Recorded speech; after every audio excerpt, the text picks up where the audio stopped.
أصحاب المعالي والسعادة، ضيوفنا الكرام، السلام عليكم ورحمة الله وبركاته، وأسعد الله صباحكم بكل خير، وأهلا ومرحبا بكم في اليوم الثاني من مؤتمر شركة وادي الرياض للاستثمار الجريء، والذي تنظمه شركة وادي الرياض بنسخته الثانية. كان برنامجنا بالأمس حافلا بكلمات وخطابات وعروض استراتيجية هادفة ترسم خطوطا عريضة ونظرة استشرافية ثاقبة للاستثمار الجريء في المنطقة لهذا العام والمستقبل القريب والبعيد، بالإضافة إلى حلقات نقاش ثرية ونافعة. أيها الحفل الكريم، الآن يسرني دعوة الدكتور هشام الهدلج المشرف العام لإدارة البحث والتطوير بوزارة التعليم لإلقاء الكلمة الرئيسية لهذا اليوم، مسلطا الضوء على دور مكتب البحث والتطوير بوزارة التعليم في تحقيق رؤية 2030. فليتفضل مشكورا.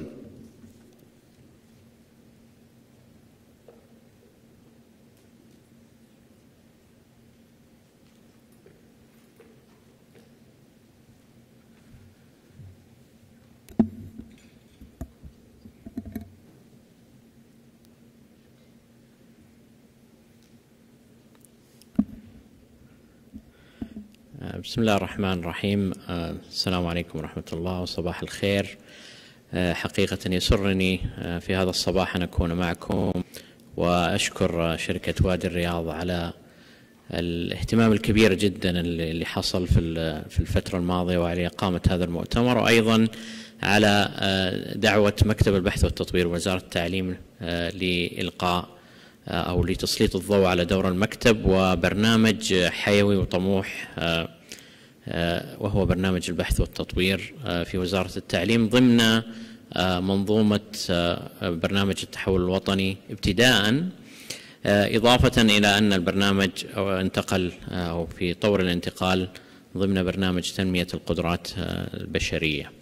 حقيقة قد ما يكون ما أسلط عليه اليوم مرتبط بشكل كبير بالبرنامج وبتطلعات الجامعات الحكومية والأهلية في المملكة العربية السعودية في قضايا مرتبطة بالبحث والتطوير والابتكار، وهي حقيقة قضايا مهمة جدا، ونرى أن التسليط عليها وهذا جزء كبير يهم المملكة ويهم قطاع التعليم العالي بشكل عام، وكذلك منظومة البحث والتطوير والابتكار. المنظومة كبيرة جدا ومتعددة، ولدينا يعني أصحاب مصلحة وشركاء كثيرون، لا بد أن يكون هناك تعاون كبير جدا. فلذلك أشكر شركة وادي الرياض على اهتمامها بالدفع والأودية التقنية الأخرى الموجودة في جامعاتنا الحكومية، لأن هذا الموضوع حقيقة يحتاج إلى أن يدفع بشكل أكبر، وهناك توجه في وزارة التعليم على أنه لا بد أن نعطي الأودية القائمة الفرصة الأكبر أن يكون لها الدور أو السبق في تنمية هذا القطاع والارتباط مع منظومة البحث والتطوير والابتكار في المملكة.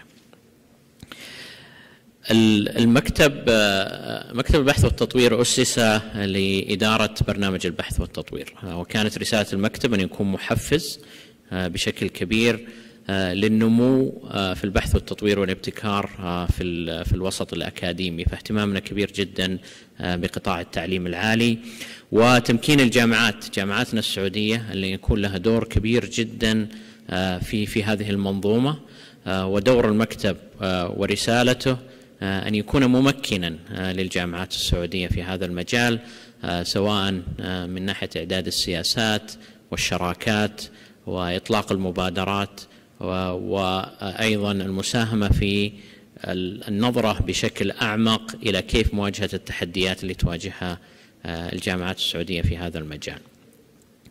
البرنامج مثل ما ذكرت برنامج طموح، لدينا نطاق ومسؤولية كبيرة جدا، وهذه بالنسبة لنا نعتقد تعطينا اهتمام أكبر وأيضا مسؤولية وحمل أكبر. فنطاق البرنامج ل 28 جامعة حكومية، إضافة إلى عدد من الجامعات والكليات الأهلية، ونحن مرتبطون بشكل قوي جدا بهذه المنظومة. البرنامج أيضا مول ضمن برنامج التحول الوطني بميزانية 6 مليار حتى نهاية عام 2020. ومثل ما ذكرت أيضا ضمن البرنامج لدينا 23 مبادرة داخلية، وانتقالنا الآن من برنامج التحول الوطني إلى برنامج تنمية القدرات البشرية هو أيضا سيكون دافع لنا بشكل أكبر، وفرصة أيضا لإعادة استراتيجية البرنامج والتوافق مع أهداف ومؤشرات برنامج تنمية القدرات البشرية. ولذلك احنا بالنسبة لنا المكتب والبرنامج مرتبط بهدفين على الأقل على مستوى رؤية 2030، وكذلك 11 هدف على مستوى المكتب.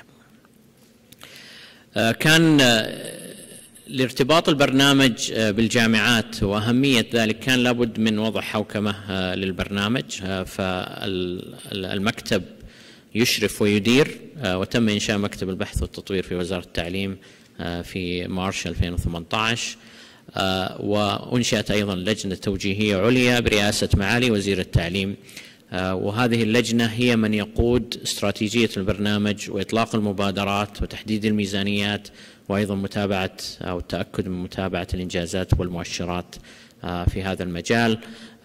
وميزة اللجنة التوجيهية العليا أنها نظرت إلى الإيكو سيستم أو منظومة البحث والتطوير بشكل عام، فكانت مشاركة الجامعات الحكومية 4 جامعات حكومية بمشاركة معالي المدراء، وهذه الجامعات الحكومية كلها لديها أودية للتقنية وشركات تعتبر ذراع مهم وحيوي، ولذلك كانت مشاركتها بالنسبة لنا إضافة في هذا الجانب، إضافة إلى مشاركة الآخرين في المنظومة مثل مدينة الملك عبد العزيز للعلوم والتقنية، الشركات الكبرى مثل أرامكو وسابك التي لها دور كبير في قضايا البحث والتطوير والانوفيشن.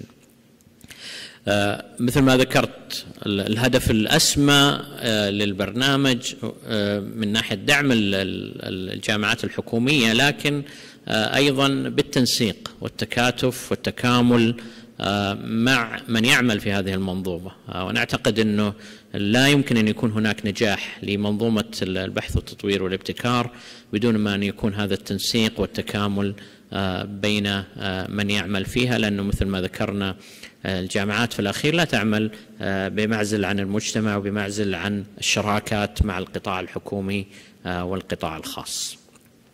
بدأنا باستطلاعات رأي، بدأنا بورشة عمل، بدأنا أيضا بأخذ آراء القياديين في منظومة البحث والتطوير والابتكار لتحديد كيف يمكن أن ننطلق في هذا البرنامج، وكان التفاعل قوي في هذا المجال.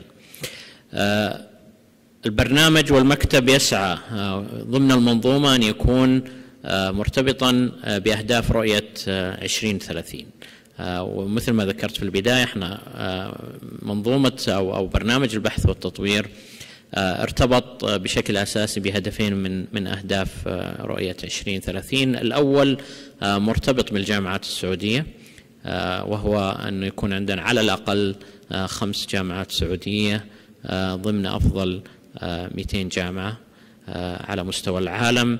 ونحن نعلم أن جامعاتنا لديها جهد كبير في هذا المجال، ولديها إنجازات تمت في السنوات الماضية، لكن نحتاج إلى أن أيضا نضع الخطوط العريضة التي تؤكد على أن يكون دورنا أكبر، على أن يكون منافستنا أيضا على مستوى العالم أقوى، أن يكون تفاعلنا مع المجتمع هو تفاعل مرتبط بحاجاته، مرتبط بتنمية المجتمع باقتصاده، بإتاحة الفرصة للإبداع، إتاحة الفرصة للشباب الذين يبدأون حياتهم الجامعية في تخصصات مختلفة ثم قد ينتقلون إلى سوق العمل.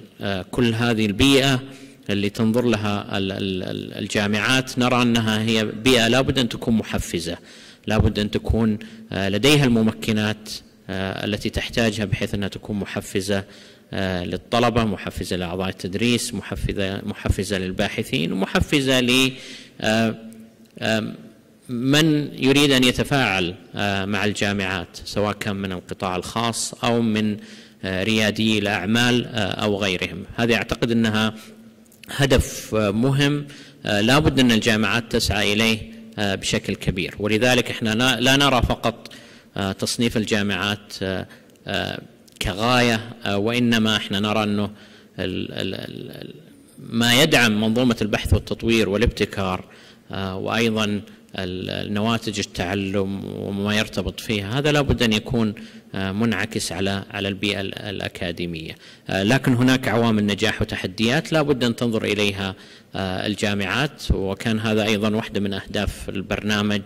على سبيل المثال الاهتمام بالتخصصات وبالعلاقة مع سوق العمل، الاهتمام بالجودة، وهذا أيضا نضع عليها اعتبار كبير جدا في إطلاقنا للبرنامج وفي منظومة المحافظ التي نطلقها.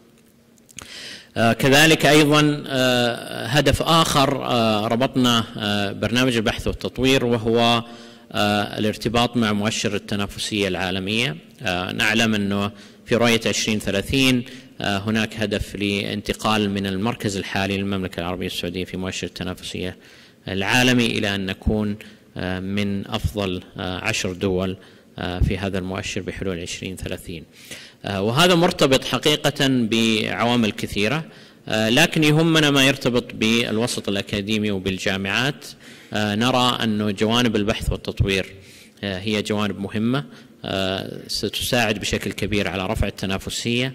العلاقة بين الجامعات وبين القطاع الخاص جزء كبير من التنافسية، ولذلك نضع عليها اعتبار كبير جدا، ونحاول أن نساهم مع جامعاتنا وباحثين وأعضاء التدريس في جامعاتنا على أن يكون لهم ارتباط أقوى مع منظومة القطاع الخاص، سواء كان عن طريق البحوث والمشاريع المشتركة أو التفاعل الأكبر في معرفة ما هي التحديات والعوائق التي يواجهها القطاع الخاص، ويمكن أن تساهم الجامعات بكوادرها وبأيضا التجهيزات التي لديها وبالمنظومة التي لديها. هي منظومة كبيرة جدا ومتنوعة وممكن أن تساهم بشكل كبير فيها. فننظر إلى تعزيز هذه العلاقة بشكل أكبر حتى نرفع في مستوى المملكة العربية السعودية في مؤشر التنافسية. وجدنا أن هناك تحديات بالشراكة مع الجامعات وبالورش العمل التي أقمناها. استطعنا أن نرى أن هناك تحديات مقسمة على 3 تصنيفات: تحديات في مدخلات البحث أو الانبوتس، وهذه مرتبطة على أن الجامعات حقيقة تعاني أن التمويل الموجود لديها للإنفاق على البحث يعتبر ضئيل جدا بالمعايير العالمية، وهذا التمويل حتى لو كان موجود غالبا يكون من الموارد الذاتية للجامعات، مما يكون يعني عبئه كبير جدا على الجامعات، وأيضا يضعف تنافسية ما نسميه تنافسية التمويل، لأن لا يوجد هناك جهات متعددة وكثيرة ممكن أن نحصل على أو تحصل جامعاتنا على التمويل منها. وهذا حقيقة حاولنا بشكل كبير أن نركز عليه في برنامج البحث والتطوير بالتمويل الحكومي الذي حصل عليه البرنامج، وأيضا في رفع مستوى التنافسية بين الجامعات في الحصول على هذا التمويل. البيئة البحثية أيضا، على اعتبار أن جامعاتنا لديها عدد كبير جدا من المتميزين من أعضاء التدريس والباحثين، إلا أنها تعاني أيضا في بعض الجوانب مرتبطة برأس المال البشري، خصوصا في القضايا المتعلقة بحثيا. على سبيل المثال مرحلة زمالة ما بعد الدكتوراه، طلاب الدراسات العليا خصوصا مرحلة الدكتوراه، كذلك الفنيين والمدربين المؤهلين أو الطاقم الفني. كل هذا يعتبر إلى الآن بعض العوائق، ونحاول أن نجسر هذه بالعلاقة مع الجامعات. نقص البنية التحتية، بعض الجامعات لديها بنية تحتية كبيرة جدا لكنها تحتاج إلى تحديث وتحتاج إلى صيانة، والحاجة إلى أن يكون عندنا أيضا تحديث لممكنات البحث والتطوير والابتكار، خصوصا المتعلق بالملكية الفكرية وغيرها. هذه تحديات ونعمل مع الجهات المشتركة لحل هذه التحديات. مخرجات أيضا، مخرجات البحث هناك بعض التحديات. بعض الجامعات لديها مخرجات كبيرة جدا، لكن بسبب عدم وجود التمويل الكافي والممكنات قد تكون جودة البحث العلمي في بعض الأحيان ليست عالية. بعض الجامعات تساهم الآن في رفع هذه الجودة والتركيز عليها، ونعتقد أن هذا مهم جدا في منظومة البحث والتطوير والابتكار. وأهم من ذلك، ولعل هذا المؤتمر أيضا ينظر إلى هذه القضايا بشكل أساسي، أن هناك ضعف كبير بين الربط بين ما يحصل داخل المعامل وما يحصل من إنتاج بحثي وما يكون على أرض الواقع وينتقل، سواء كان نقل تقنية أو بداية شركات ناشئة أو أيضا التفاعل الأكبر في منظومة التطوير والإبداع والابتكار. وهذا أعتقد أنها قضية كبيرة جدا تحتاج إلى رصد أكبر، تحتاج إلى منظومة أكبر، تحتاج إلى حل بعض التحديات التي تواجهها الجامعات في هذه النواحي. البرنامج يحاول أن يساهم الآن ببعض الانيشيتيفز، لكن لا نعتقد أن هذا كافي. نعتقد أنه تحتاج الجامعات خصوصا بأذرعتها الاستثمارية وبأذرعتها في شركات أودية التقنية ومكاتب نقل التقنية وغيرها، تحتاج إلى دعم أكبر، تحتاج إلى تمكين أكبر، تحتاج إلى أن يكون هناك توسيع في هذا المجال، بحيث قضايا المرتبطة بتسويق المنتجات والتشجير وغيرها تتضح بشكل أكبر. كيف نحقق أهدافنا؟ حقيقة لدينا رؤية في ما يسمى 5 portfolios أو 5 محافظ في تنمية القدرات البشرية، في دعم البنية التحتية لدينا، وفي تمويل البحوث ذات الأولوية. نضع دائما أولويات في بحوثنا، وهذه الأولويات مرتبطة بأولويات المملكة، وكذلك بالحاجة لدى الجامعة نفسها والقدرة على أن يكون لها قصب السبق في هذا المجال، خصوصا بعض الجامعات عندها تركيز على بعض التخصصات ولديها ممكنات أكبر في هذا المجال.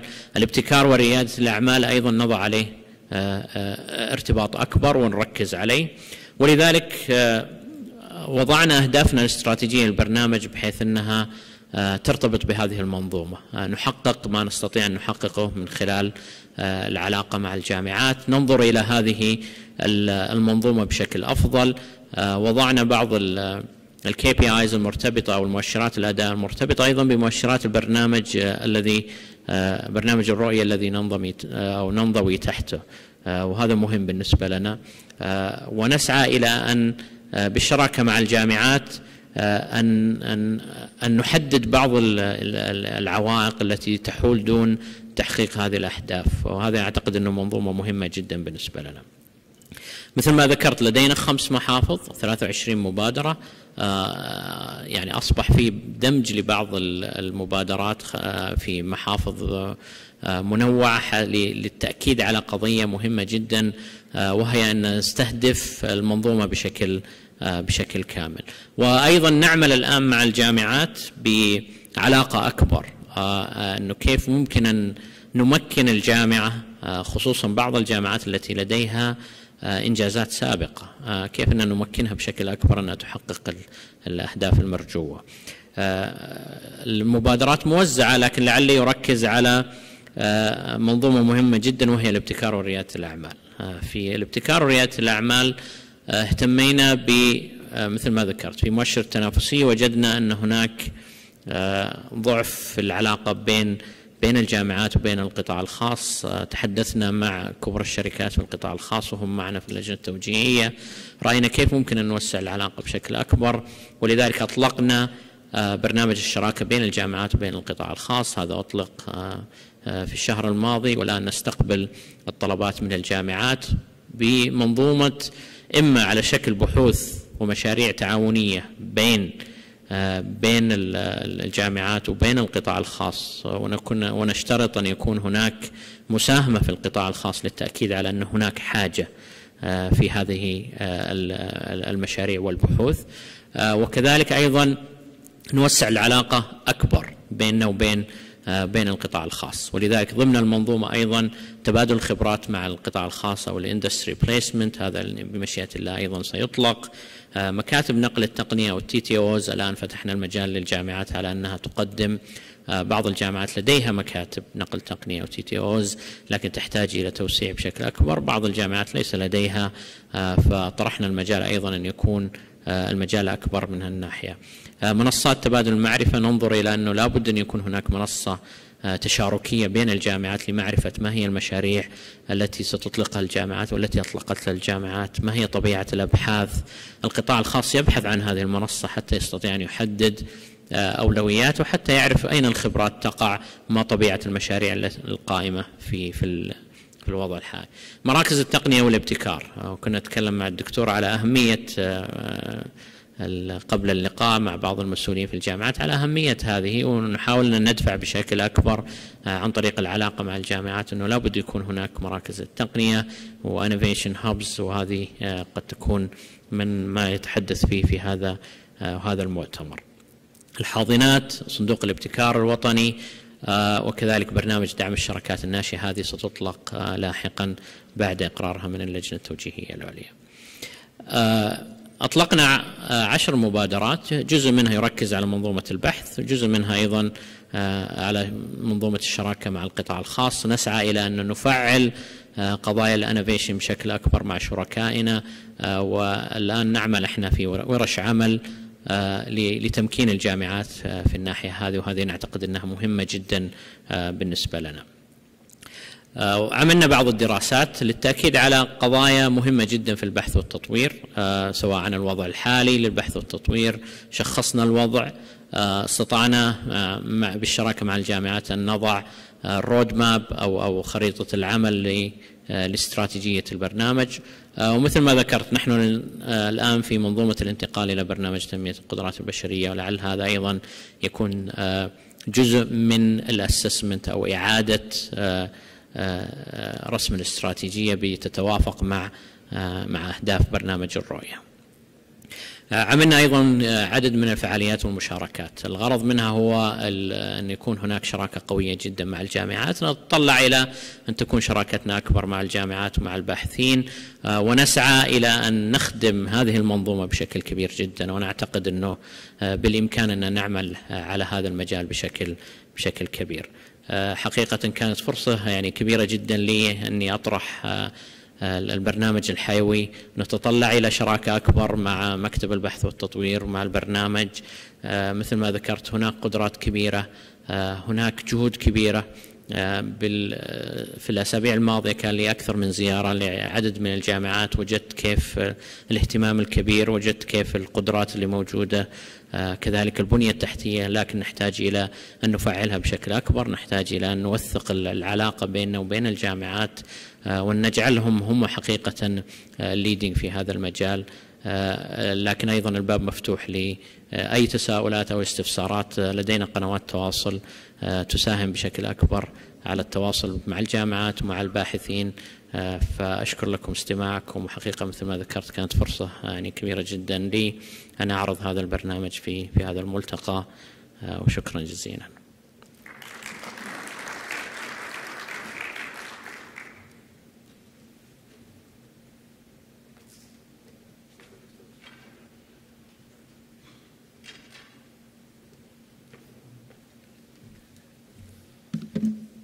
شكرا جزيلا للدكتور هشام على هذا العرض الشيق.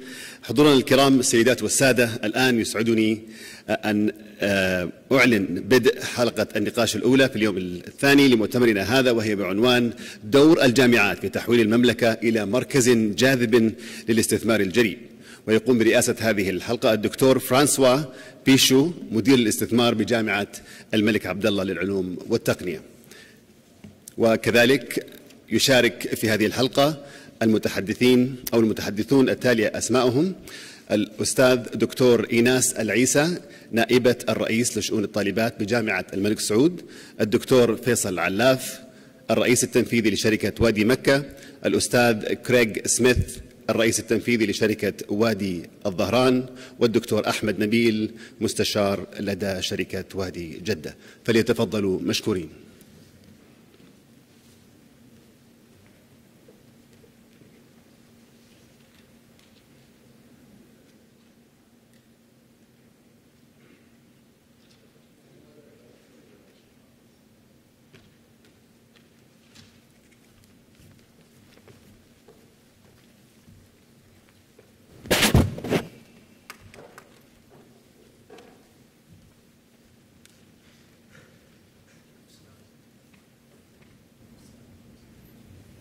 Salam. How are you?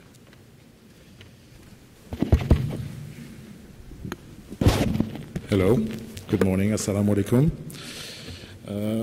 It's a privilege and an honor to be moderating this session with such a prestigious guest here. So as a brief introduction, we all know that the kingdom, and I've been here only for 3-4 years, is going through major transformation with a very much strong, visionary, top-down mission to diversify the economy, right? We know the PIF is playing a big role in that, in investing in a lot of companies outside of the oil and gas industry to try to plan for the future to diversify away from oil. And there's been a lot of initiatives, and I've seen the changes even just being here for a few years in terms of what the kingdom is trying to achieve in putting all the pieces together for the ecosystem. A lot of initiatives are happening, trying to bring people closer together, aligned in trying to realize the vision. We know there is a nascent venture capital industry in the kingdom. It still is fairly small, and I think there is probably a recognition that maybe it's not big enough to help promote all the startups that need to grow in the kingdom to help the localization of a lot of industries in different industries.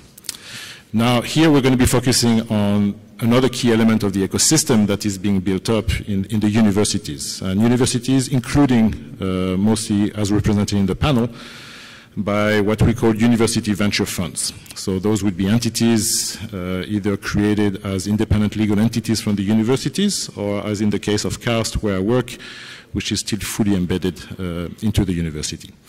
So I will direct my first question to Mr. Craig regarding the need for patient capital to unlock innovation, which is maybe a slightly different type of VC funding than traditional VCs. Normally, research-based technologies coming out of the universities require a long time to mature and to become a commercial reality. So it requires capital that does not require very fast return, and we have to be patient, understand the risks, and so on. How can we address this challenge, given the traditional VC firm's remit to try to generate cash and generate exits from its investments? Well, thank you for that question. And first, let me say thank you to Dr. Khalid and Riyadh Valley Company and the organizers of this event for inviting me. And it's an honor to be with my other colleagues from other techno valleys in Saudi Arabia. On the question of patience and capital and the Kingdom of Saudi Arabia, this is a very great question. The kingdom is 80 to 90% energy based. So energy technologies, and where I work in the Eastern Province with Saudi Aramco, we're about 90% energy focused. This could include upstream, downstream, process controls, electrical engineering, as well as water and renewable resources, anything revolving around energy. These technologies take a long time to mature. In fact, their period from lab, from inception, from invention through innovation out into the commercial marketplace might see 10 to 12, 15 years. 15 years in Silicon Valley, in London incubators is a lifetime. Cycles have come and gone. Whole systems have come and gone in less time. This is not an IT app-based industry, the energy industry. So it takes a long time. That's number one. Number two, coming into the kingdom, into Saudi Arabia, and into the MENA region requires a different mindset than if VCs are operating in the West, in Europe, and in the U.S. It requires patience. It requires a lot of due diligence. And if you ask anyone operating in the kingdom from outside, how is it best to be effective, their answer will include a dialogue on patience. So it's important that outside VC understands this formula, patience and long time incubation periods in terms of getting technologies out into the marketplace. It's not comparable to Silicon Valley, high turnover, 18-month from start to exit type technologies. Also on the side of Saudi universities and Saudi government agencies, I believe that, that they need to step up their game. They need to be more aggressive, more persistent, more assertive in dropping the barriers to entry for engagement with VCs and encouraging the international community of VCs that Saudi is the place to invest in for various reasons. Thank you very much. Very good insight. My next question is for Dr. Ahmed Nabil. Thank you very much. According to various reports, the number of VC firms here is not really sufficient to support the capital required for supporting such early-stage, deep technology companies. So what do you think the potential solutions are to close this gap?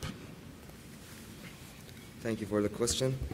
I think first we have to acknowledge that the ecosystem is not mature enough. Before we talk about closing the equity funding gap, I think we should talk about the ecosystem. So for example, we invest in seed stage startups, and the quality deal flow is very weak at this point. So I think some solutions were already put in place by the SME authority. For example, the venture capital initiative, which supports, kind of mitigates the risk of certain investors and do co-matching of certain investments. However, if you want to attract more investment internationally or regionally, I think working on the ecosystem, especially the upstream, and probably giving some non-dilutive support, whether through government agencies or whether through the universities, in order to kind of assist the early stage startups get to a certain level before investors are interested. Yeah. That's very good. Yes, I think like maybe the type of funding you're referring to would be referred to as proof of concept or translational funding, which I believe you're right is absolutely needed to be increased to take maybe more of the earlier stage, uncertain, risky opportunities to something a bit closer to maybe a commercial case where VCs can be more attracted to come to. I mean, there are a good number of seed startups. We see a lot of them. It's just that the ones that reach the I would say the milestone that international or regional investors appreciate, they're very limited. Yeah. So that's the issue. It's the quality of the business model, and the innovation is also. I mean, there is a lot of innovation going on, but it's still limited. So we're still in the early stage of pushing the ecosystem forward. Okay. But I think definitely the early stage is something that people did not. I mean, that needs a lot of more support in order to push the ecosystem forward. Okay, thank you very much. Now a question directed to everybody in the panel. So we'll see who is the most aggressive in answering the question. Given the fact that one of the cornerstones of the Vision 2030 in order to achieve the goals of economic growth and diversification is to create really that ecosystem that we acknowledge still is immature. What is your opinion on the government's role in closing the VC funding gap with the universities? Open for anybody. For anyone? Yes. طيب، بسم الله والحمد لله والصلاة والسلام على سيدنا رسول الله. شكرا جزيلا لشركة وادي الرياض على الاستضافة، ويسعدني أن أكون مع البانيل سبيكرز في هذا البانيل. المعذرة حتكلم باللغة العربية. زي ما تفضلوا الأخوان، يمكن الإيكو سيستم في السعودية ناشئ بادئ، وبالتالي يمكن ما هو ماتيور انف بالشكل اللي موجود في السيليكون فالي أو في أي منطقة زي السيليكون فالي أو شبيهة بها.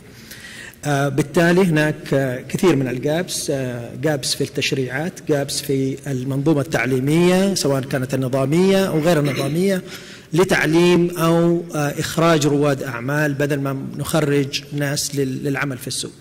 أيضا هناك جاب في التمويل، تمام، وهناك جاب في منظومة الأعمال نفسها.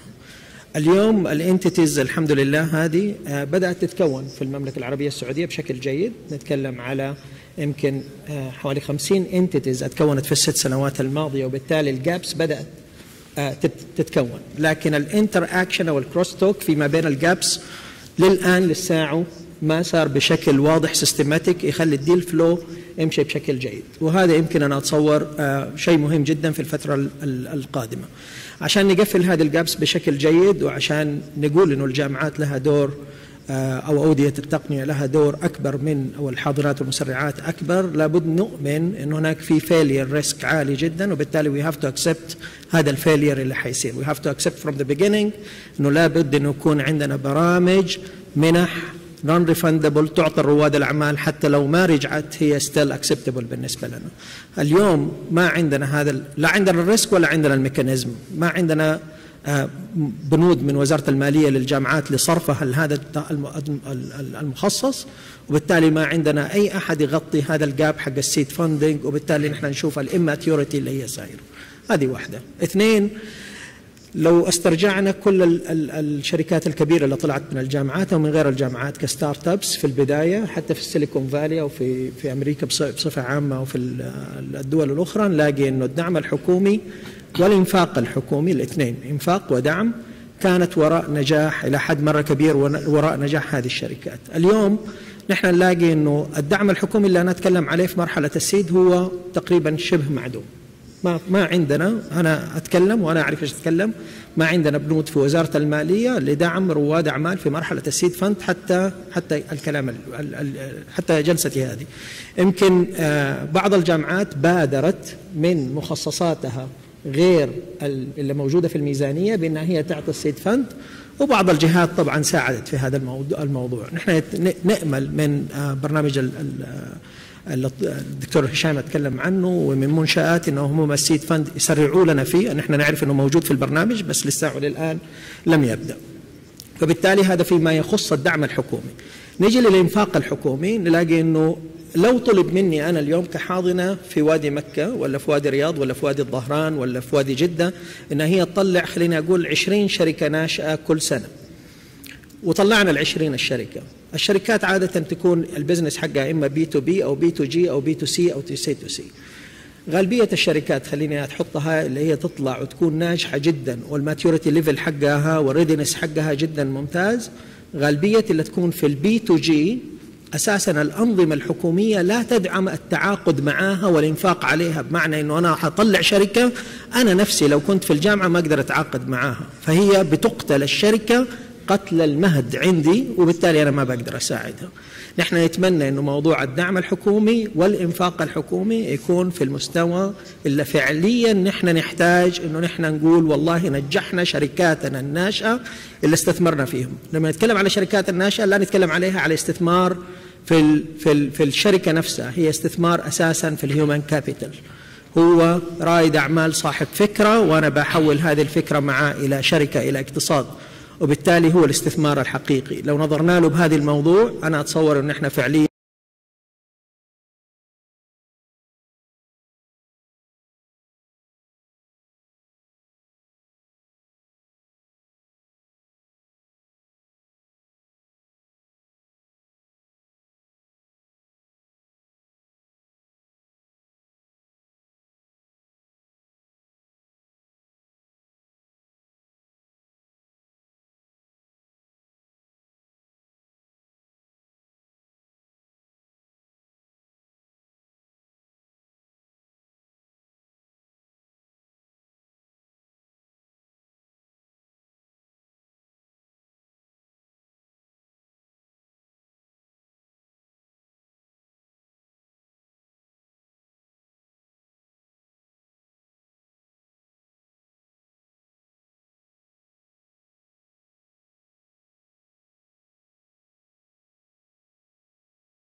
early stage. However, as I mentioned regarding the ecosystem, once we fix that part, the gap is going to move forward, and you need more Series A investors and then more Series B investors and so on. So this is a continuous thing. But in terms of early stage support programs, there are a couple of famous programs coming from the U.S. Think like the NSF I-Corps program, which just basically focuses on the number one problem that every startup faces, which is building something that the customer doesn't want. So it's all about business model validation and customer validation. And this is a $50,000 grant that is given to startups, whether they're coming from research background or not. So programs like these are very useful. And I think we need tens of such programs in order to both encourage and support the early stage startups. Thank you very much. Craig? I'd like to add to this. Certainly I concur with my distinguished colleagues that just referenced so many points about government engagement. I want to pick up on a few. One is this topic of risk tolerance, failure, etc. I'm encouraged by what I see, being in the kingdom for several years now, and seeing government agencies, Monchat, for example, SMEA, handling risk, owning the concept that there are shortcomings in the system. I think you started with the notion that there's a lot to learn from and develop within the entrepreneurship realm. Owning the shortcomings, owning the risk, and understanding where we can go from there is really a good step forward. And I see a lot more government engagement. Ministry of Education is focusing on research from the very beginning in the university setting, the inception of invention, bringing the cycle through in many different government programs. So that's good, that's encouraging, and that's not only important, it's critical and necessary. I'm pleased to say at Dhahran Techno Valley we're working on an MOU, a Memorandum of Understanding with Monchat. I consider Monchat our 2019 #1 partner to engage with. And this kind of government interaction will certainly lead to benefits. I see many of these systems at the inflection point right now. There's been a lot of hard work, put down 5-10 years of hard work. Dhahran Techno Valley has been around since the year 2000. So we should be, and I can easily proclaim that we should be much further along than we are in claiming technology commercialization successes and so forth. That doesn't matter. What matters to me and what matters to our programs is what's going to happen in the next year, 5 years, and 10 years.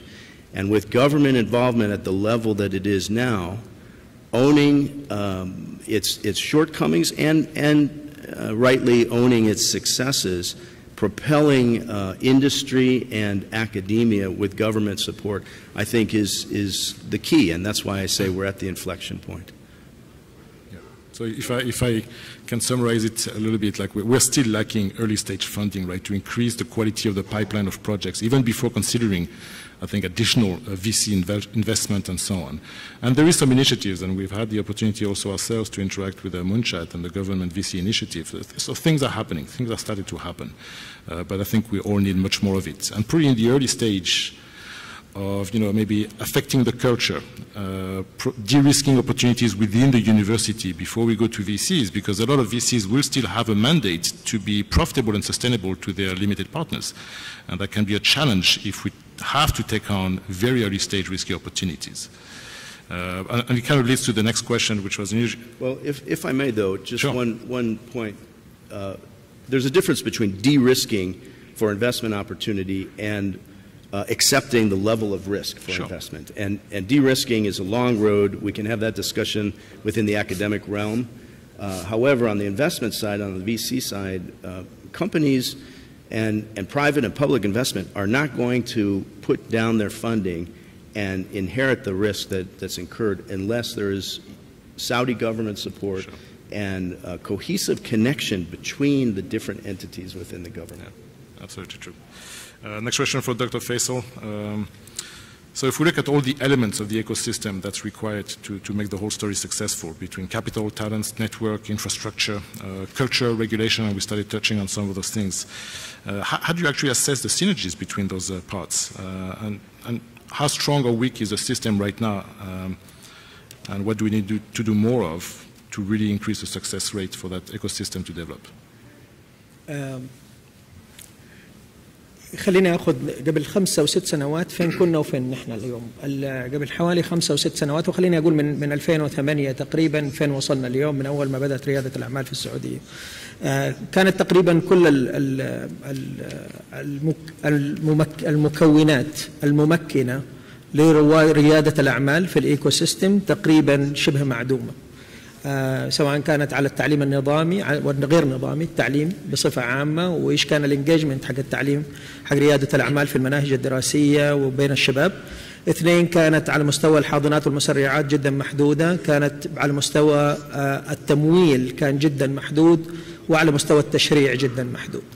اليوم بنتكلم على كيانات كثير جدا، زي ما ذكرت يمكن حوالي 50 كيان تم تأسيسه في ال10 سنوات هذه. فبالتالي السيستم كسيستم للإيكو سيستم أصبح جدا ماتيور في السعودية مقارنة يمكن بأي بلد عربي آخر أو في المنطقة.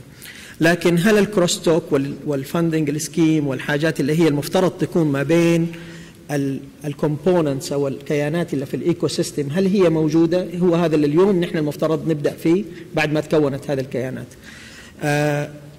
اليوم الحمد لله خليني أقول بعد تأسيس منشآت الوضع اختلف كثير. خلينا نتكلم بكل أمانة، منشآت بدأت قوية، بدأت ببرامج، استطاعت منشآت أنها هي تخرج برامج، يمكن أبرزها كان الفينشر كابيتال فند أو الماتشنج فند في الفينشر كابيتال. هذا حاول يحرك أو سيحرك أشياء كثير في الإيكو سيستم الموجودة. رخص الحاضنات والمسرعات إلى وقت قريب جدا كلنا نشتغل من غير رخص، ما في تراخيص لهذا الموضوع، انحل الموضوع. كثير من الإجراءات تمت. هل هذه إنف؟ ليست إنف. نحن دائما في الإيكو سيستم بنشوف ثمرة، بنشوف اقتصاد معرفي ومجتمع معرفي، وخليني أربطها الاثنين مع بعض. بنشوف المجتمع المعرفي ونشوف الاقتصاد المعرفي، فبالتالي بنشوف انجيجمنت. فهذه الفروت اللي أنا أدور عليها. أنا دائما عيني على الفروت، وكلنا نتكلم على الفروت، ونحن لسه ما تكلمنا على البذرة اللي تبذر الشجرة اللي حتطلع على الفروت. فبالتالي اللي نشوفه مثلا في الفي سي انيشيتيف هو ممتاز، لكن هو داون ستريم، هو بيركز على شركات اوريدي موجودة، فحتى الانجل انفستور أو الصناديق حتيجي تستثمر في الشيء يكون ماتيور، بينما الريسك دائما يكون في البداية والفرصة تكون في البداية، وفعليا ريادة الأعمال هي في البداية.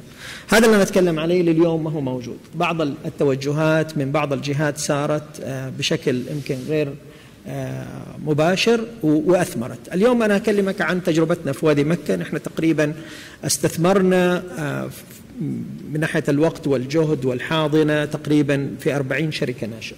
تمام؟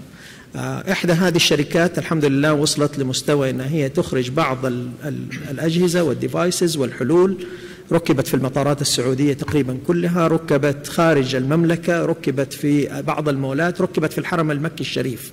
تمام؟ فالإمباكت على المجتمع وخلق مجتمع المعرفة صار والحمد لله، والإمباكت على الصناعة والتجارة خليني أقول والريادة الأعمال أصبح موجود. عشان أطلع ب40 أو 50 شركة زيها أنا أحتاج ميكانيزم واضح، وأحتاج فاندنج سكيم واضح عشان أقدر أشتغل وأشوف هذا الشيء واضح. أجين مرة ثانية الفاندنج مهم جدا، والإنفاق مهم جدا، وفي نفس الوقت دور الجامعات المهم في هذا الجانب هو إلى أي درجة زي ما نحن نشوف الجامعات إنها هي تطلع طلاب تخرجهم لسوق العمل، كم في المية كل جامعة ممكن تطلع رواد أعمال بشكل سنوي من حاضناتها ومسرعات أعمالها؟ هل كل الجامعات لديها حاضنات ومسرعات؟ هل كل الجامعات عندها المايند سيت إنها هي المفترض تشارك في اقتصاد المعرفة؟ هل كل الجامعات عندها بنش مارك وهي عارفة إيش تبى تخرج في المستقبل؟ هذا الشيء ما هو واضح لليوم. نحن الفرصة جدا واعدة في السعودية، لكن أنا أتصور أن احنا لابد أن احنا كلنا نراجع هذا الموضوع ونحط KPI معينة سنويا نحن نحتاج نشتغل عليها. طبعا في variations ما بين الجامعات، لكن يهمنا successful story واحدة في جامعة واحدة ممكن تسوي موف لكل الجامعات. Very good. Yes, I think we all need more success stories, I think, to show the country how those things can happen and to, I guess, empower and inspire other people to follow their path. and to show the story, how difficult it is as well, right? My follow-on question to Dr. Inas, in terms of, in that whole ecosystem of innovation and startups, what actually is the role of the universities in fueling economic growth, right? And what the expectations should be on that front? And if the universities were not able to do that, where would that innovation come from? Exactly. Of course, the role of universities, first and foremost, is producing human capital. This starts with the quality of education. So if I speak about KSU, we are a research-intensive university. It starts from early on, first year of university enrollment. We have an entrepreneurship course for all our students. So early on in the path of a student, they're introduced to the concept of entrepreneurship. Now, the dosage is higher in some programs, like in business administration or engineering, less so in other programs, but then in the graduation project across the university, we expect research. So it is all programs now in KSU have either an internship or a graduation project. So this is when we speak about quality of education in general.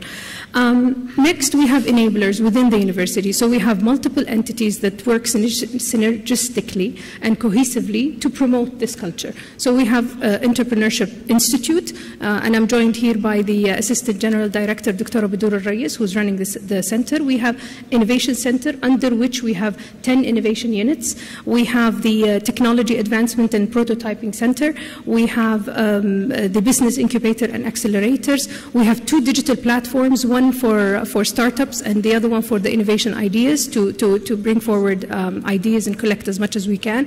Recently, under Riyadh Valley Company, we've launched 4 companies, one for general investment, one for medical, one for IT, and another for manufacturing. So these are four promising companies that will foster the IP license that come out from the university.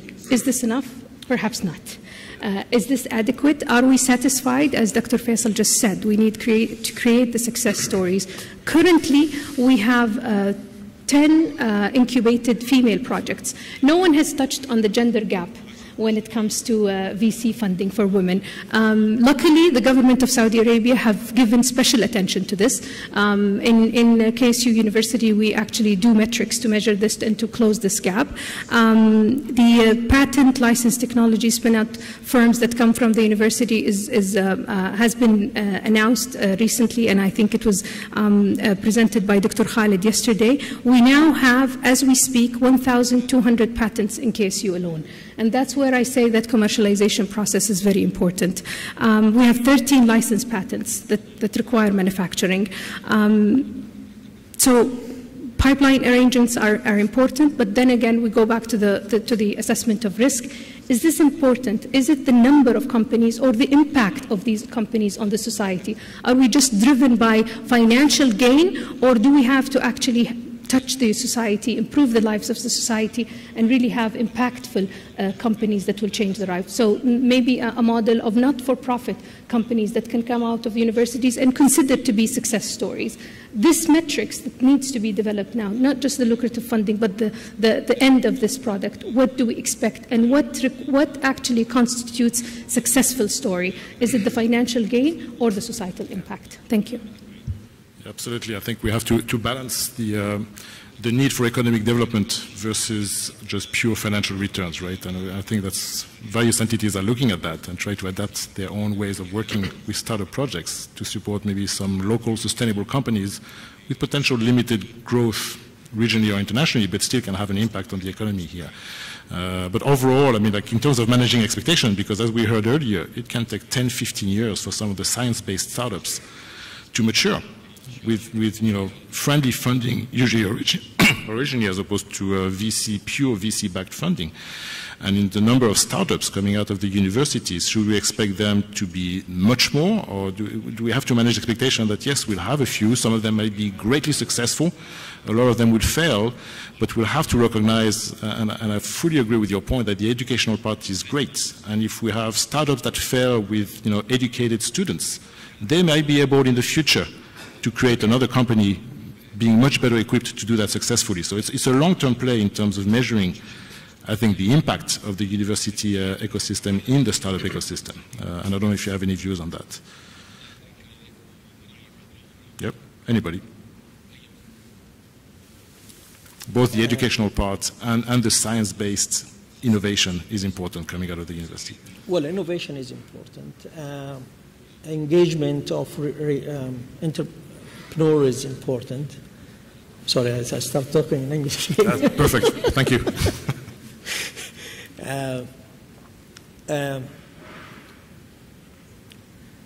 Let's summarize it in a way that will show where we want to be and how can we say in few years' time that we have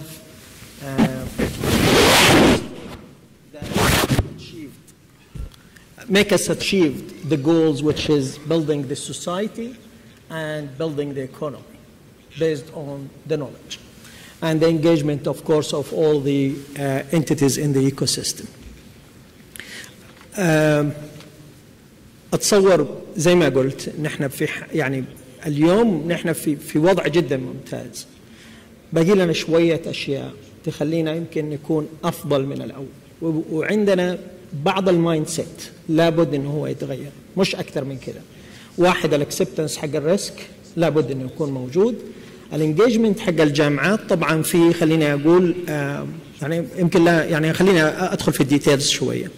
اليوم مطلوب من الجامعات إنها هي تشارك، لكن في نفس الوقت الجامعات ما هي مهيئة جميعها إنها هي تشارك بالشكل اللي المفترض نحن نشوف نحن في مشاركتها تكون، بالذات في بعض الجامعات يمكن غير الريادية أو غير الجامعات اللي هي الكبيرة اللي فيها أودية التقنية. مشاركة الجامعات والإنوفيشن اللي ممكن يطلع منها دائما مبني على قناعة الجامعات نفسها بأنها هي ممكن أنها هي تحتضن وترعى الانوفيشن وهي تاخذ الريسك وتستثمر من أموالها الخاصة. كم جامعة اليوم فيها VC funding فعليا ممكن كان ماتش الموجود في منشآت كان ماتش VC funding اللي في الخارج أو في الداخل؟ هل كل الجامعات حتى الأربعة اللي موجودة فيها ولا لا؟ هل الميكانيزم هذا موجود ولا لا؟ هذه واحدة. اثنين، which is important، هل الجامعات عندها الريسك إنها هي تضحي ببعض أو أفضل الاستاف الموجود عندها؟ نحن نعرف إنه الباحثين الممتازين اللي بيطلعوا عادة عندهم مشكلة إنه هو الباحث نفسه المايند سيت حقت الدكتور طول حياته اشتغل كدكتور، فبالتالي صعب جدا إنه المايند سيت حقته تتغير إلى رائد أعمال. واليوم اللي تتغير فيه إلى رائد أعمال في الغالب هو ما يرجع مرة ثانية للأكاديمية. هل الجامعات عندها الريسك أجين إنها هي تأكسبت إنه عدد من أعضاء هيئة التدريس هي حتضحي به مقابل إنها هي تفعل اقتصاد المعرفة؟ في الغالب أفضل الاستاف هو اللي حتضحي به، فبالتالي نحن هنا في دايلما.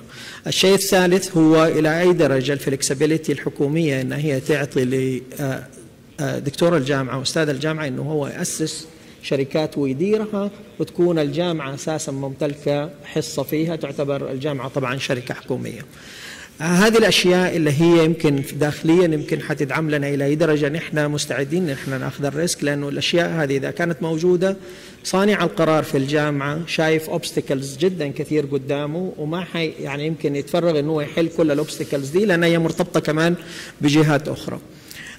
اليوم نحن بنتكلم على بعض الوزارات بدأت تونجيج من خلال برامج الرؤية تونجيج البرامج حقتها في موضوع ريادة الأعمال والشركات الناشئة. جلسنا الحقيقة مع أكثر من وزارة، لقينا أنه هم داعمين بقوة لرواد الأعمال، لكن السؤال دائما عند كل وزارة أنه نحن بعد ما نطلع نعرف التحديات الموجودة في الوزارة المعنية ونكلم رواد الأعمال ونحتضن في حاضنة الأعمال بعض الحلول، بعض الشركات اللي ممكن تقدم حلول. كم من هذه الشركات اللي نحن ممكن نطلعها هي أيضا تقدر تأخذ عقود لحل هذه المشكلات في الوزارة اللي طرحت المشكلة. أنت عارف أنه إلى اليوم تقريبا ما يقدروا يعطوا الشركات الناشئة زيرو كونتراكت للشركات الناشئة حتى لو هو كان حتى لو هي يعني تعطي الحل. والسبب أنه الأنظمة الحكومية عادة تشترط كثير من الإجراءات حتى ممكن أن هي تعطي الشركات هذا الإيدج. نجي لحل آخر مثلا من الجامعات أو من أودية التقنية. إلى أي درجة أودية التقنية اليوم ممكن أن هي تأخذ العقود باسمها عشان تقدمها كحلول حكومية لوزارات أخرى؟ هل هذا الميكانيزم موجود ولا لا؟ وإذا كان موجود بكل الليابيليتي هذه، كم جامعة ممكن أن هي تأخذ الريسك وتطبقه؟ فالمايند سيت كله نحن نحتاج نتكلم على ميكانيزم، نتكلم على برامج، ونتكلم على فند، ونتكلم على مايند سيت. لابد انه نحن كلنا نستقبل غير الريسك اللي هو في المال، الريسك اني انا احط فلوسي ممكن تروح، الريسك اني انا احط جرانت فاندنج وممكن تروح. بالمناسبه الجرانت هي موجوده، مفهوم الجرانت والكونسبت حق الجرانت في كل الوزارات، وكل يمكن وزاره التعليم العالي والجامعات كلها موجوده فيها الجرانت، لكن تعطى للبحوث ما تعطى للشركات الناشئه او لايجاد الحلول. تمام؟ فبالتالي نحن ما بنتكلم على شيء جديد بالمره، هو موجود لكن يمكن المخرجات حقته مختلفة. هذه كلها على بعضها في وجهة نظري إذا انحلت نحن فعليا حنشوف التو KPIs المهمة تحققت، المجتمع المعرفي والاقتصاد المعرفي، وأنا أتصور أنها هي حتحرك كثير من الموجودين في الإيكو سيستم لهذا الغرض. Very good. Thank you very much. I'm realizing we're going to be running out of time soon, so I might just skip on a couple of questions. Now there is one thing I'm very sensitive about is about the talent gap when it comes to creating and launching a company and to give it the best chance of success. So I'll direct the question initially to Dr. Enas, but if anybody else wants to contribute, I think that's a key element there. And I think we all acknowledge the access to talent, sometimes both on the technical side and maybe on the early stage management side and fundraising type of skills, that there is a bit of a lack, especially when it comes to innovation coming out of universities. What do you think is happening to try to help close the gap there for the different entities involved in either the creation of the startup out of its own institution or funding it? Thank you, if I may start. So we go back to the quality of education. We are reaching parity when it comes to graduates of higher education. Saudi Arabia is amongst the highest number of enrollment in higher education. I think it's almost over 90% of youth actually are enrolled in higher education. More than 50% of higher education graduates are women.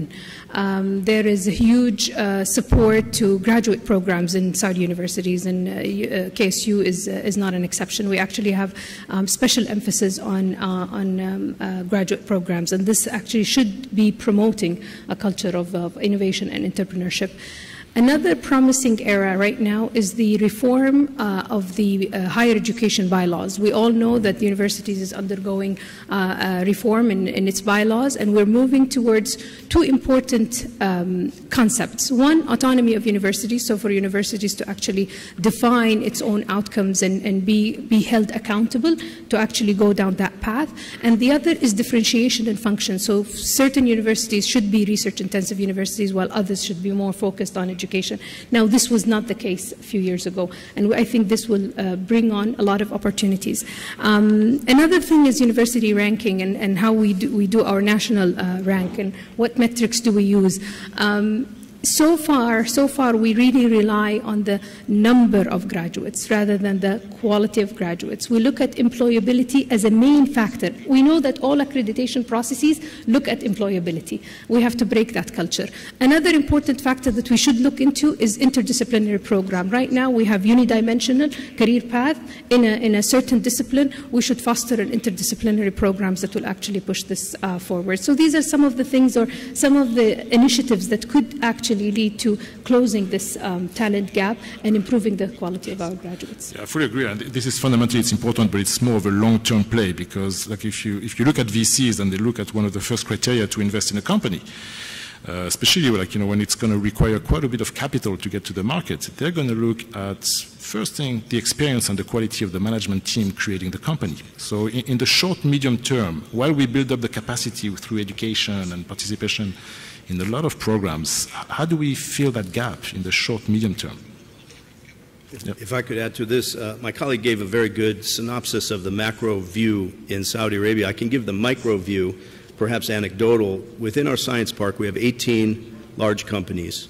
They are, in 2018, 2019, on a very high quest to hire, and we get a lot of the job descriptions through. We also get a lot of resumes and CVs across the kingdom.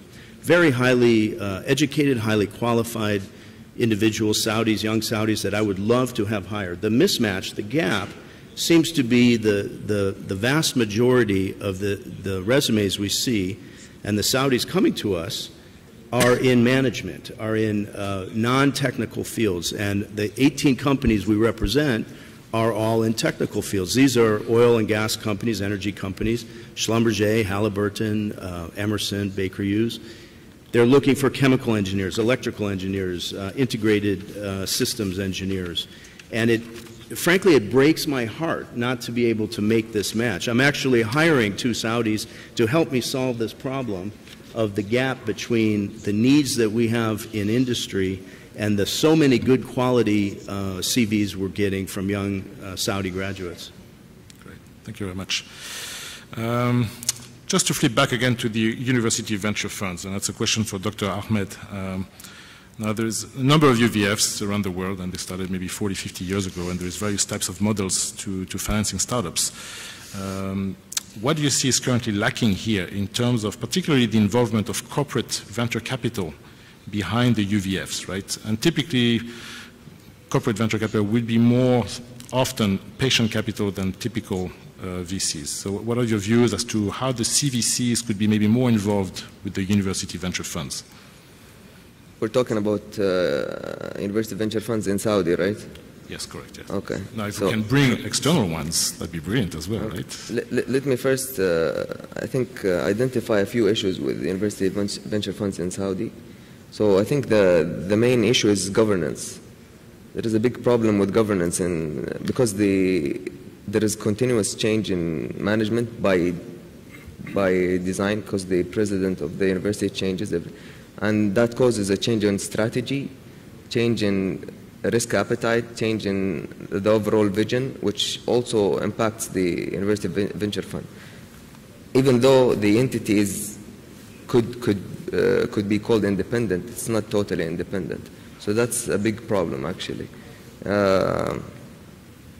Eventually, something will happen and will affect the plans of this UVF negatively.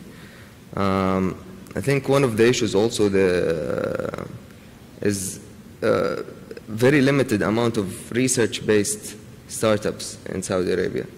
The total amount of research-based startups is very limited. So I think UVF should, one of the main reasons the UVF is to support the innovation and the commercialization of research in the university. However, this part is relatively missing. And I think one of the issues is even inside the university, the ecosystem inside the university is not integrated. There's always either a gap or, I mean, I'm talking about my specific experience. Sometimes it's not integrated. It's either there is a gap or there is a big overlap, which causes basically, even inside the university, causes a problem in pushing people from the upstream to the downstream. In terms of the corporate venture, I don't know what type of support or engagement with UVF you're talking about. The very limited amount of corporate ventures in Saudi, and I think one of the things we can learn from them is governance. Basically, because they're part of bigger organizations, and they also deal with changing strategies. So I think this is one part. But in terms of financial support, is that what you're talking about? Corporate financial support, access to their own market and their own companies, right? And I think I'd like to hear the views from the others as to the governance model as well, and the balance between the dependency and the independency from the universities that started the UVFs, right? And I think there is maybe slight differences between the Valley technology companies and KAUST as well. I think if anybody has any views on that, on the governance. And I think you're right, it's important to get some level of independence, to get external views looking inside. For corporate venture, they're usually strategic investors. Sure. And I think they would be interested in university venture funds if there are startups in their field of interest, and I don't think probably in some cases yes, like STV, there are some ICT based startups, but if you look at Wadi, Aramco, maybe there is some, but it's not the amount that they're going to go and partner with UVFs. I don't think we're there yet. All right. Thank you very much. So we have 3 minutes, 10 seconds to finish our session. And I'll open the floor to everybody, not just Dr. Faisal. But, what should be the future expectations from Saudi universities and UVFs? What's the outlook? What do you think will happen? What needs to change to unlock some of those gaps we're talking about, and greater integration and cooperation with the government agencies, with the big corporates, and so on? So I'll open the floor to anybody that wants to comment on their vision as to how UVFs should evolve or could evolve to help fulfill the Vision 2030 and supporting, technology-based startups in the kingdom. I'll start this. I'll start this comment on my experience with King Fahd University of Petroleum and Minerals, which is our academic partner at Dhahran Techno Valley. I would like to see the programs, the centers of excellence, the engineering departments really articulate their capabilities to the community locally, to anyone who comes through our doors. And we get a lot of visitors from U.S. Department of Energy and international associations to the private sector. We have 18 large companies right next door that are waiting to listen to their capabilities. But I don't blame the university for not being aggressive in this realm. It's not the university, and certainly not scientists, professors, and faculty's role to sell their wares, so to speak. They're not in the industry space. So it's difficult for them to really, if you will, pitch their tremendous capabilities and qualities. It tends to be buried within the university history and legacy and acumen, if you will. And the mindset needs to change, at least where I work and in my experience with King Fahd University, that they need to be more aggressive. Now, I'm not putting all the focus on the universities, industry that are local, working in the Eastern Province, and Aramco among them, needs to be more aggressive in extracting and pulling out those golden nuggets within the university. So collaboration is not a given. It's not an easy thing. You cannot have, and we're testimony to that, you cannot have great companies alongside sharing a border with a great university and then magic will happen. It's really hard work. So what I would like to see, and we strive to encourage this within KFUPM, is for the scientists and the faculty to really engage and really push their technologies, their capabilities, and their research to private industry. I think the university has to give them the space to do that, right? Well, that's a whole other dialogue, and we don't have time for that, that's unfortunately. Right. Anybody else would like to comment? We have 16 seconds. If I may just add, so from a contractual agreements with the universities, we need to come up with some kind of a matrix that works for everyone. So the contractual agreements, the royalty defined for the universities, this will expedite things and will make it easier. Deregulations, we need more autonomy so that we can actually allocate the funds, and we need to test efficiency and tweak the systems as we go along. So have that responsiveness within the system so that we can actually take the right measures at the right time to produce the right results. Thank you. Thank you. Yes, Dr. Faisal. أتصور إنه we need to engage. If we want to have an impact on the society, we need to engage the society with us right from the beginning. So نحن اليوم بنتكلم على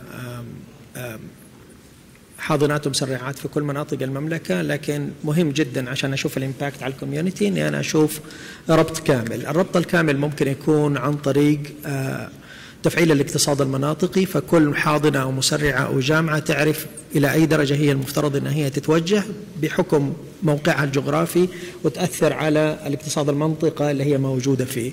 نحن نتكلم على مثلا زي ما تفضل زميلي، هو بيتكلم على جامعة البترول والمعادن، عملوا بوزيشننج لنفسهم بالنسبة للأويل اند جاز اندستري، فبالتالي this is a good position و good positioning للجامعة والحاضنة الأعمال إنها هي تكون في هذا السيكتور. نحن يمكن في وادي مكة مركزين على الحج والعمرة، وبالتالي الحج والعمرة يمكن من باب أولى نحن نخدمه. الرياض يمكن ما أعرف فين توجههم، بس ممكن الفنتك والريكتك والحاجات هذه ممكن تكون كعاصمة هي الموجودة. إذا نحن كلنا عرفنا إنه في اقتصاد منطقة يرتبط باقتصاديات دولة، بيقتصد برؤية عليا، فبالتالي we can all align and engage السوسايتي معانا، وبالتالي الانتربرنورز يعرفوا اللي جاي يبغى الزراعة ونحن في مكة وأنا ما أقدر أوفر يمكن الحاضنة الزراعية، ممكن إنه هو يروح القصيمة والمدينة المنورة والأحساء، وبالتالي هذاك مكانه لأنه فعليا الحاضنة ممكن تكون هناك أسهل. الفنتك الريكتك ممكن تكون إذا توزعت الأدوار وصارت البوزيشننج وتربطت بالاقتصاديات المناطقية وتحطت الكي بي آي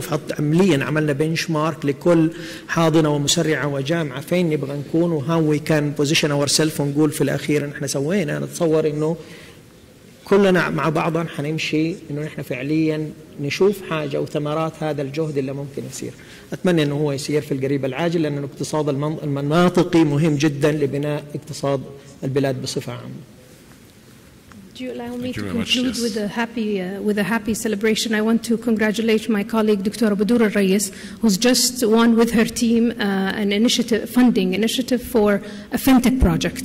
So this is just to highlight a success story. It just happened last night. So what a coincidence!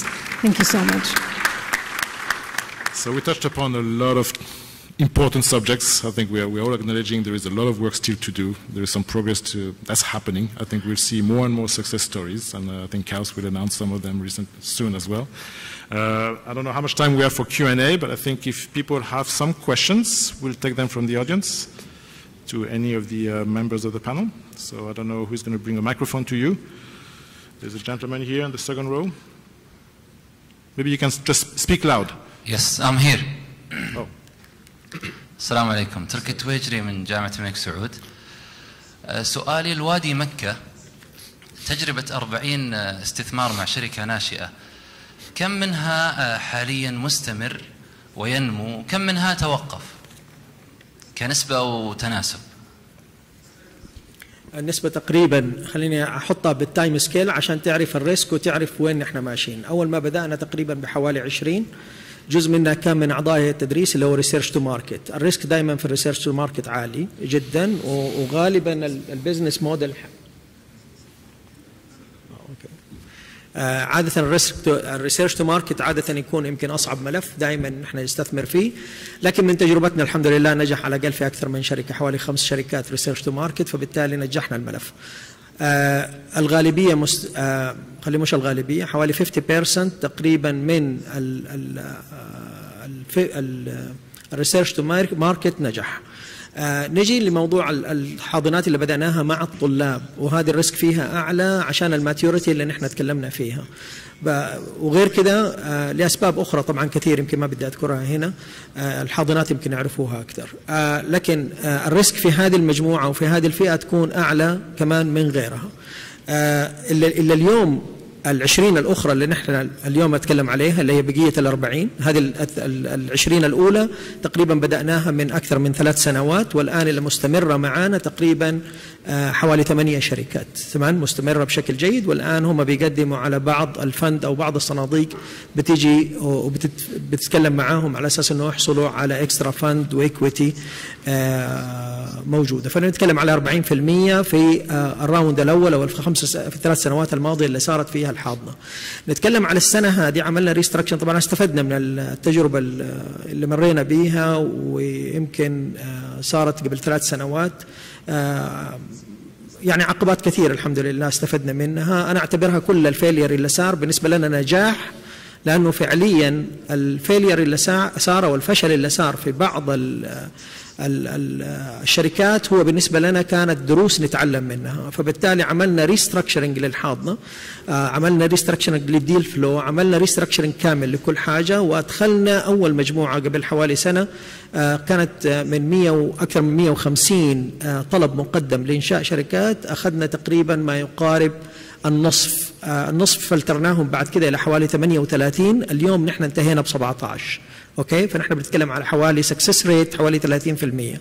السكسس ريت هذا ما اقدر اقول عليه للان انه هو سكسس، لانه هو في اخر مرحله الحاضنه بدايه مرحله المسرعه. حنشوف الراوند هذه إن شاء الله في الثلاث الأشهر القادمة، حنشوف كم منهم اللي هو ممكن يقدر يتخطى الجاب ويوصل للمسرعة. أنا أتصور لو وصلنا ل 20% في هذه المرحلة ستيل السكسس ريت حقنا يعتبر جدا عالي.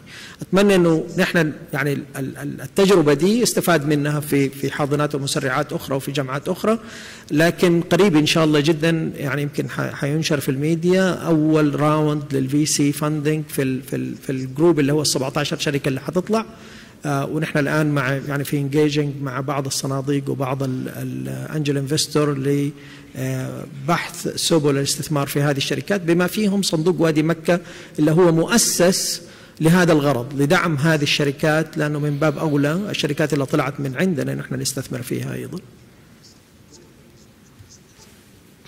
Thank you very much. I'm afraid we ran out of time, so I would like to thank our distinguished members of the panel. If you have additional questions, please follow up directly with the people in between sessions. And thank you very much. Thank you.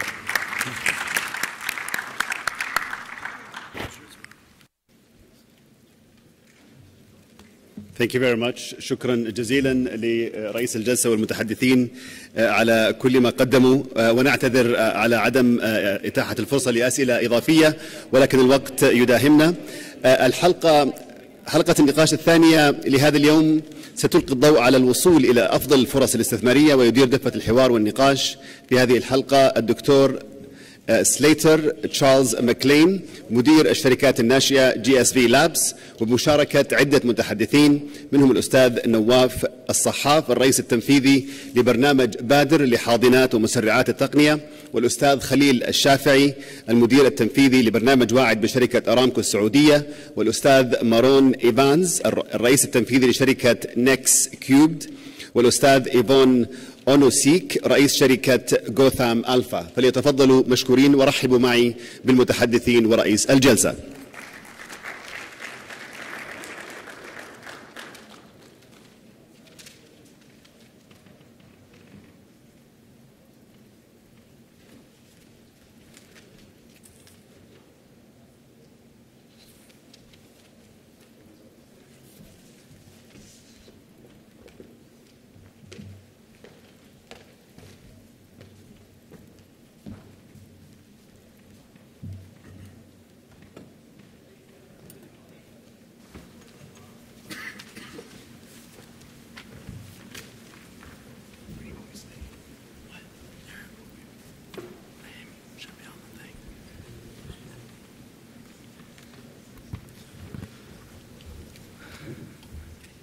All right.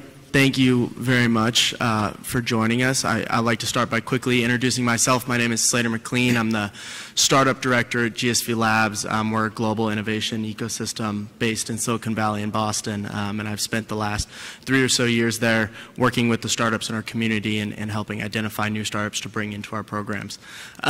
We have a really, really exciting panel for you today, kind of talking about accessing kind of the best deal flow and ways, strategies, and trends around kind of increasing that deal flow and access to early stage investment opportunities.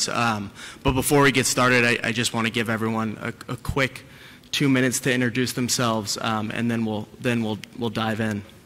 So why don't we start with Nawaf? Why don't you give a quick background on yourself?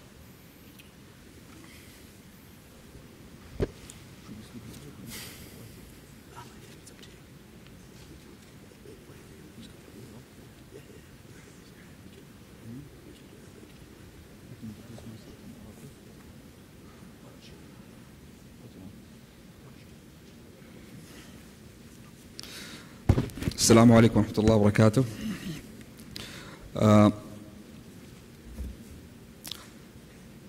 My name is Nawaf Sahaf.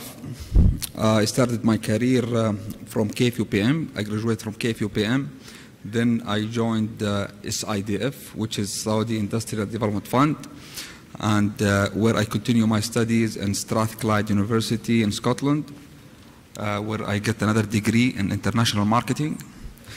Then I joined in 2010 Badr program. In 2013 I've been appointed as the CEO of Badr program. In 2016 I've been appointed as CEO of a company called BAYAC, which is Business Incubator Accelerator Company, which is owned by PIF. And we are operating several programs in the government initiative of Transformation Program 2020.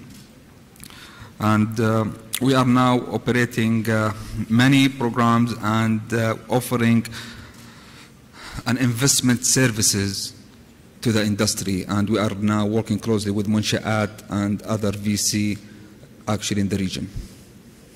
Fantastic. Fantastic. And Khalil, why don't you give yourself a quick intro? Assalamu alaikum. My name is Khalil Al-Shafi. I'm the CEO and the Managing Director of Wad. Wad is the Saudi Aramco, basically venture capital company. We invest in startup companies. Our fund is $300 million. We invest from a seed fund, which is about $25,000, up to $5 million. And we invest in everything except, and we don't do restaurants, we don't do construction contractors, and we don't invest in military ammunition. But otherwise, we invest in agri-tech, sports, entertainment, health, energy, Internet of Things, robotics, artificial intelligence. All these things are open for investment. And we do training as well. We also have accelerators and incubators, and we also provide shared services for our startup companies. Fantastic. Thank you. Thank you very much. Marlon, how about a quick background on yourself? Great. Thank you. My name is Marlon Evans. I'm the CEO of NextCubed, which is based out of Silicon Valley, also with offices in San Diego and Washington, D.C. We're an investor that creates and accelerates primarily frontier tech companies. So these are companies that are leveraging artificial intelligence, machine learning, blockchain, AR, VR, robotics. We have kind of three key platforms. One is our incubation platform where we invest in those early stage companies. We have about 40 companies that are in our portfolio, and we'll add another 40 this year.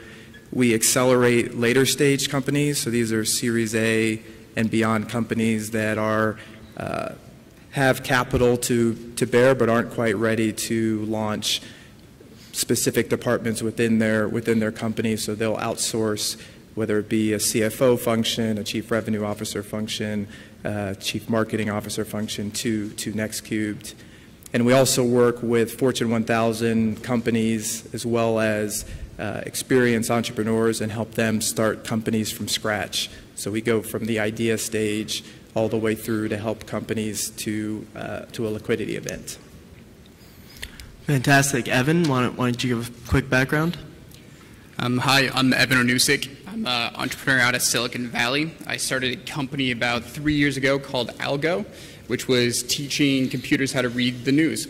It was acquired about 2 years ago. And during my daytime, I'm actually a product manager for the acquiring company called Meltwater. But in my spare time, I am a venture partner at Hoff Capital and work with other different family offices and different venture institutions in Silicon Valley to help them deploy their capital and find great opportunities. Awesome. Thank you to all of you. I want to get started. A kind of theme I think we've seen over the last day and a half or so is kind of around accelerators and incubators and the role they've played in kind of the broader ecosystem here and around the world.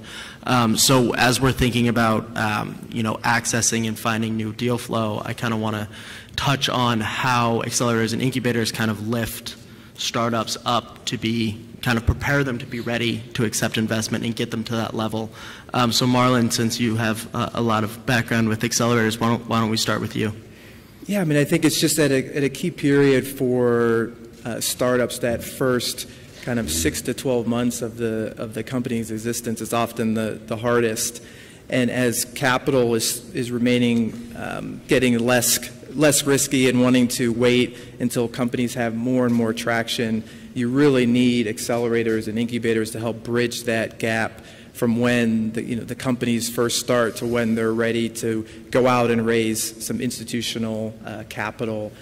So whether it's accelerators or incubators, angel investors, friends and family, that capital at that initial period is extremely important. And in addition to the capital, it's really the advice and the counsel that these programs can provide to help the companies navigate that first challenges that they're inevitably going to face. You know, how do you scale from 2 founders to 5 to 6 to 8 people? That's really where the accelerators and incubators can play a significant role. And you know, my experience is that it's not just the program and setting it up and saying, here's the curriculum. You really need to have individuals, you know, program directors, entrepreneurs and residents, folks who have been there, done that, and can really provide you with the counsel that you need to make sure you're not falling into those same pitfalls that, you know, hit most startups. Evan, did you have something to add? I'd love to also jump on top of that. So another thing too, as far as, you know, as the industry is concerned, and these things have been continuously growing, and the more these accelerators and incubators come online, it's really important as far as which one you go after, which one you join, and which one you connect with. So for example, you know, NextCube, GSV Labs, and you know, the rest, the Y Combinators and 500 are incredible programs. And it's easy to get caught up in a situation where just because they have the name of accelerator incubator, it doesn't necessarily mean that they're the absolute great partner for you. So getting really good programmatic approach to this situation to help the companies grow is very important. No, that's fantastic. Yeah, and now, you know, I'd love to kind of get your thoughts on how programs like Batter have kind of attributed to helping educate startups and kind of bring them to the next level in Saudi Arabia itself. Of course, for regarding the incubator accelerator and Batter program and what we added value to startups. For Batter program, we are the biggest network of incubator in the Middle East, I think.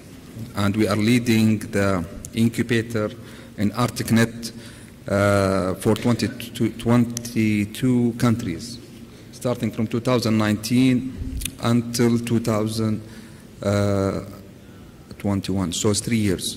So what we offer actually is access to community. Under our program, we have existing of 350 startups. We have 20% of our startups, they are international companies, international startups. So we offer access to community, access to knowledge, access to advice, like what my colleagues in the panel said. So I think the access to community and access to this kind of services, which is contain a lot of services of business development, knowledge, access to through Batter program, you can get access to CACs, which is actually a research center, labs. You can get access to a vertical of services and health and biotechnology. Now we are going to manufacturing, I4, and all of this. So my answer is the acceptance to a network of incubators is offer you a credibility as well to startups when it came to having deals, especially in Saudi Arabia, when getting deals from government, which is considered a major source of contracts and deals for the startups. So it's a combination of credibility, combination of getting access to market, credibility, actually it is community. So this is how Batter program is important for startups.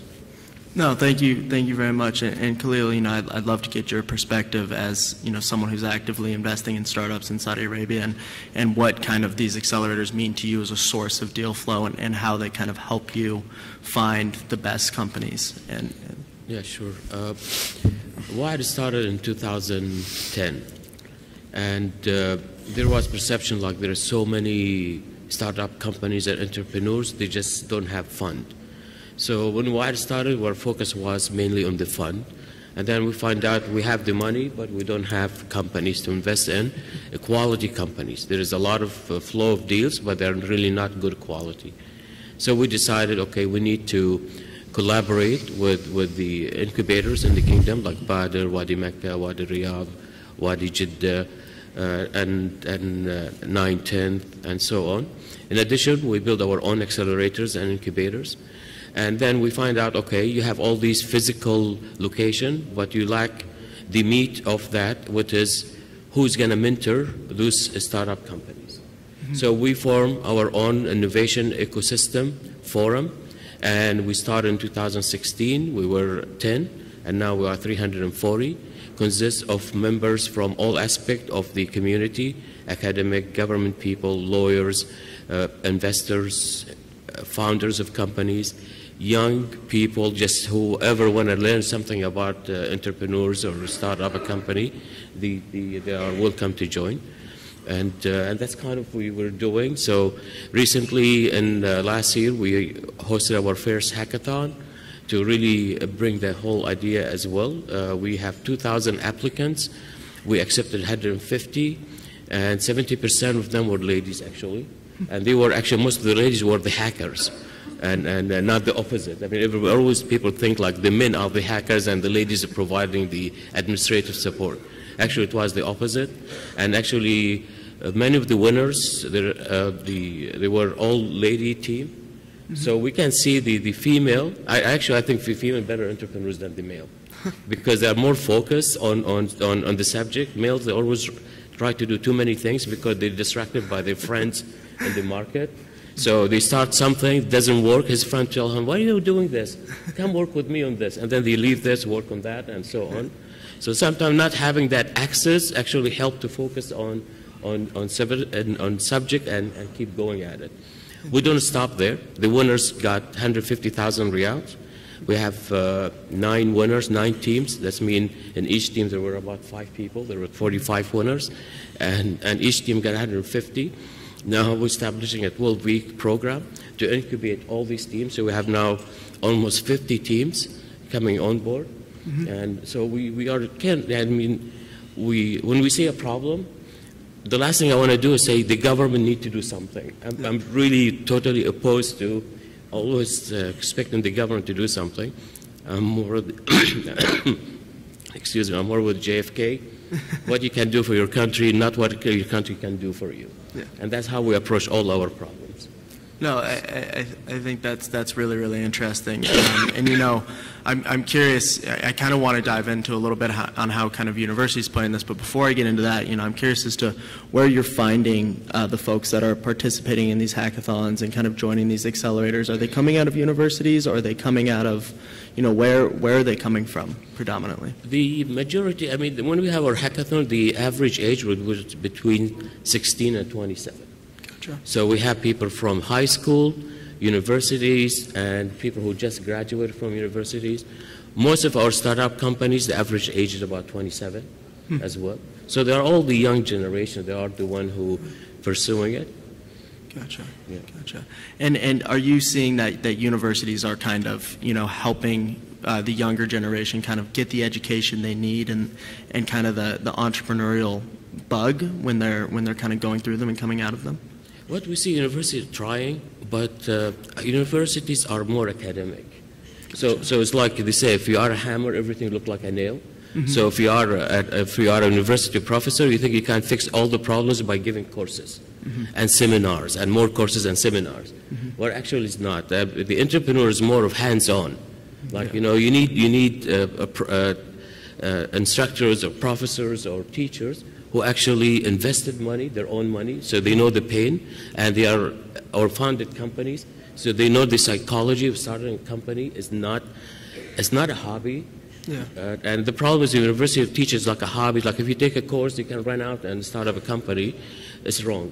As a matter of fact, our entrepreneurs, we tell them it is hard work.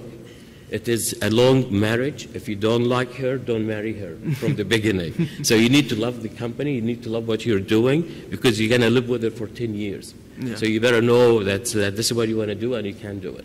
Yeah, yeah. No, Evan, I'm curious to know if you have any thoughts on kind of that similar aspect of entrepreneurship and universities. Yeah, I mean, so you know, you've known me now for a while, and it's no secret that GSV Labs is producing an actual accelerator in the city of Pittsburgh, Pennsylvania.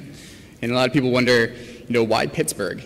You know, it's middle of nowhere as far as the United States is concerned. Nobody's ever heard of Pittsburgh, Pennsylvania, as far as outside the United States. And it gets a bad rap for being an old steel mill town. Now, the biggest reason is because, ironically, and I don't know how this exactly happened, but it has the #1 program in artificial intelligence and robotics in its backyard. So University of Carnegie Mellon, although it's considered the flyover university and nobody ever mentions it in the same breath as Stanford or Berkeley or Harvard and the rest, is actually the inventor of autonomous cars, one of the very first program initiatives of ARPANET, which became the internet, the inventor of the emoticons, the little emoji you get on your phone. Right? It's little things like that that CMU has produced that have gone missed. And I think that there's a lot of opportunity to actually take those university systems and help to encourage them with a lot of incentives from, outside investment or co-investments with government relationships, and then bring in young students who are looking for maybe shorter programs or, hands-on experience that are 6 months long, 3 months long, that are operated by small branches like GSV Labs. It's actually fascinating, right? So we all have this thing in our pockets, right? Cell phone, the touch screen, the microprocessor, GPS, the internet you connect to, and even parts of the camera were all research projects out of universities. And so it's a very important point to not only help invest in these communities and alongside these universities and encourage them to pass it on to the young students, but also then retaining that talent and creating this sense of entrepreneurship is something I couldn't see more of in the United States and the rest of the world. Yeah, that makes sense, and I think to the point of creating a sense of entrepreneurship, and to Khalil's point, it's different than the typical academic kind of process that you go through, and so there's programs like NextCubed and Batter that kind of help engage individuals in that process. So Marlon, I'd love to learn a little bit from you about how you kind of help engage folks that are generally very kind of maybe academic, very kind of research-focused individuals, and kind of help them get that entrepreneurial spirit when they're starting some of these like more difficult tech-based companies. Marlon? Oh, for me? Oh. Yeah, so we run what we call a summer founders program, where students who are out for the summer really want to have an immersive experience of what it would be like to be an entrepreneur, and kind of give it a go for a 3-month period of time, write business plans, understand how they're going to think about their go-to-market strategy, start thinking about their product, have them meet with investors, have them meet with corporates, really go through that whole process and gain an understanding to the point made earlier. Are they truly passionate about what they're working on? Is this something that they think about every day, 24/7, every night before they go to bed? Are they thinking about how to solve the problem that their company was designed to create? And sometimes you don't get that understanding unless you've actually experienced it for a time in an environment where there's not a whole lot of risk. You're able to kind of take chances and know that, oh, it's only a summer project at this point. But once you get really serious, once you say, this is something that I want to spend more time on, you go out and you start raising outside capital. At least you know at that point that you're committed, and this isn't something that you're just going to give up on at the first time there's a little bit of a challenge. So I always encourage people to have that experience, whether it's through a university, whether it's through an accelerator incubator program, or whether it's through going and working at an early stage startup to get an understanding of what it's like to be in that environment. Make sure you expose yourself to it at some point, because entrepreneurship, I am convinced, is the hardest career path you can go down, and you want to make sure that before you take those steps that you're prepared and ready. Oh, thank you, and Naf, I kind of want to end this topic with you and learn a little bit more about how kind of Batter works with university programs, and how kind of you have your own education and curriculum around kind of taking entrepreneurs, leveling them up and things like that, and sourcing from universities. Yes. So we have two ways of with Batter universities. We have the student working with the startups as a trainee. Mm-hmm. So we bring the trainee in specific subject working for our startups around the kingdom, mm-hmm. and that is good for the trainee or for the student. So he will learn the direction of the startup. He start to learn everything, because startups he will work on HR, he work as a finance, he work on operating. So he work everything. So he can learn a lot in this 7 months or 3 months, because different between university to university. The another way of collaboration between us and university is through the project. They have like graduation project, and we deal with the university as this project. It will be end as a startups at the end. So they will do the project for this 7 months. Then we will take care of formulating the relationship between the student and do the legal entity and securing the fund and do the competition and do. So we take care of all this aspect of the graduation project. So this is the 2 ways we are embedded program dealing and our interaction with the universities. No, I think that's interesting, and I think the question at the end of all this is, do these universities programs work? Do they produce entrepreneurs that are and founders that are kind of ready for investment at the end of them? And Khalil, do you have a perspective on that? What do we find out when we work with, I would not say all, some of them, that the entrepreneurs or the startup companies within the universities, it's become like another program or a course. So they do it to please their professor. As soon as they graduate, they don't see them anymore. It's gone. So very few of them actually continue with their product. Most of them, they really disappear. You don't see them. And that's kind of a problem. Again, for the same reason as entrepreneurship is hard work. And the smart kids, they want to go and work for Aramco or work for SABIC or work for a secure job.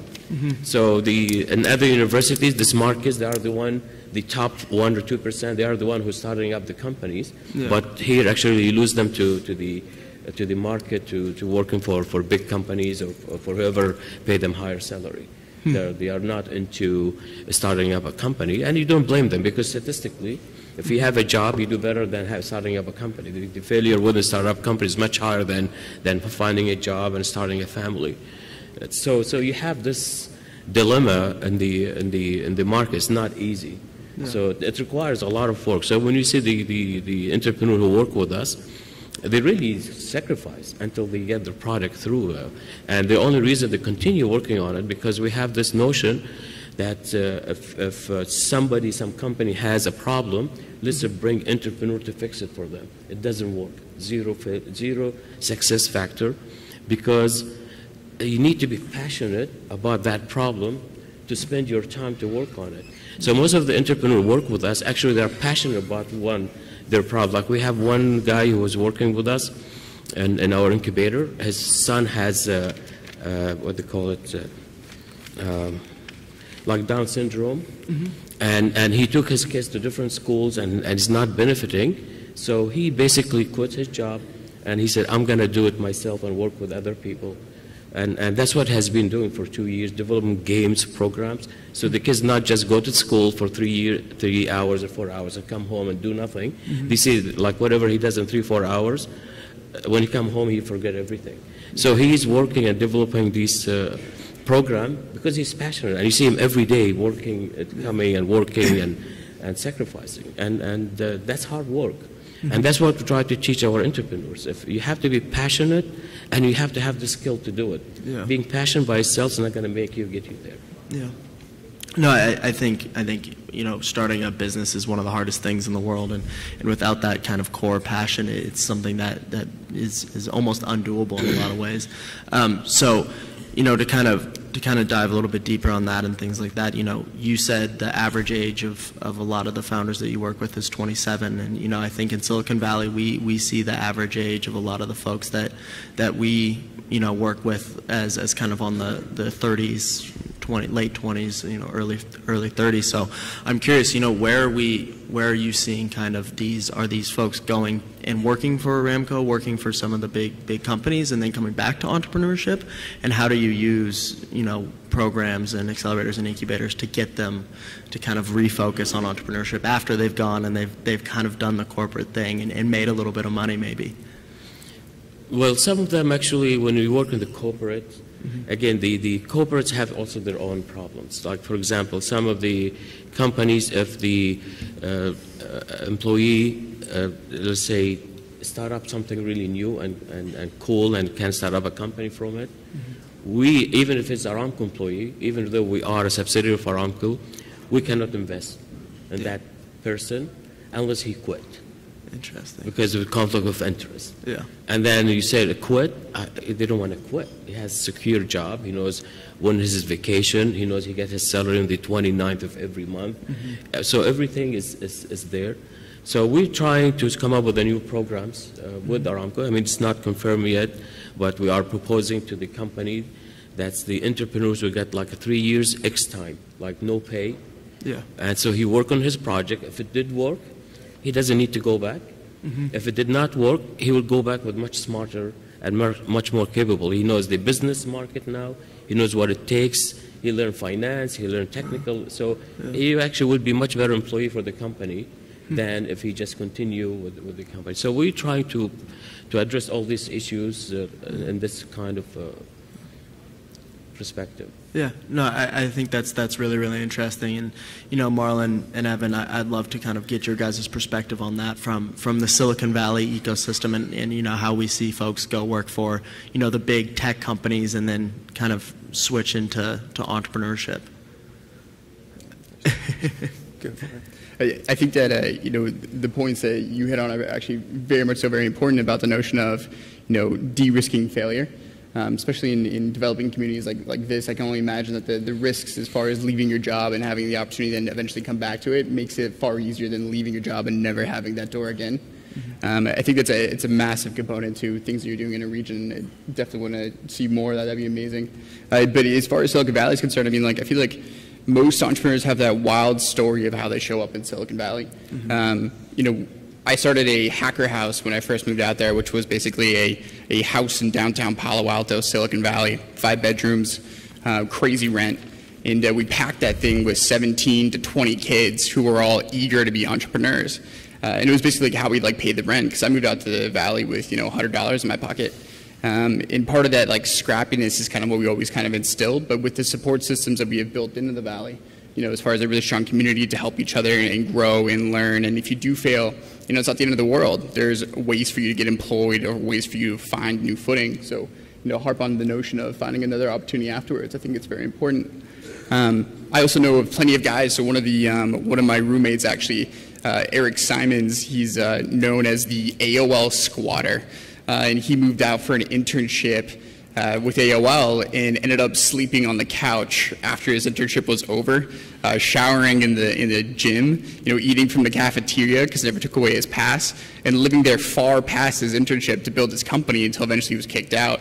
You know, there's a lot of stories of things like that that are very, very common in the Valley. So, you know, as far as the opportunities that these large corporates provide is things like that, attracting smart, you know, eager talent to then set up in an area and then retaining them is incredibly valuable.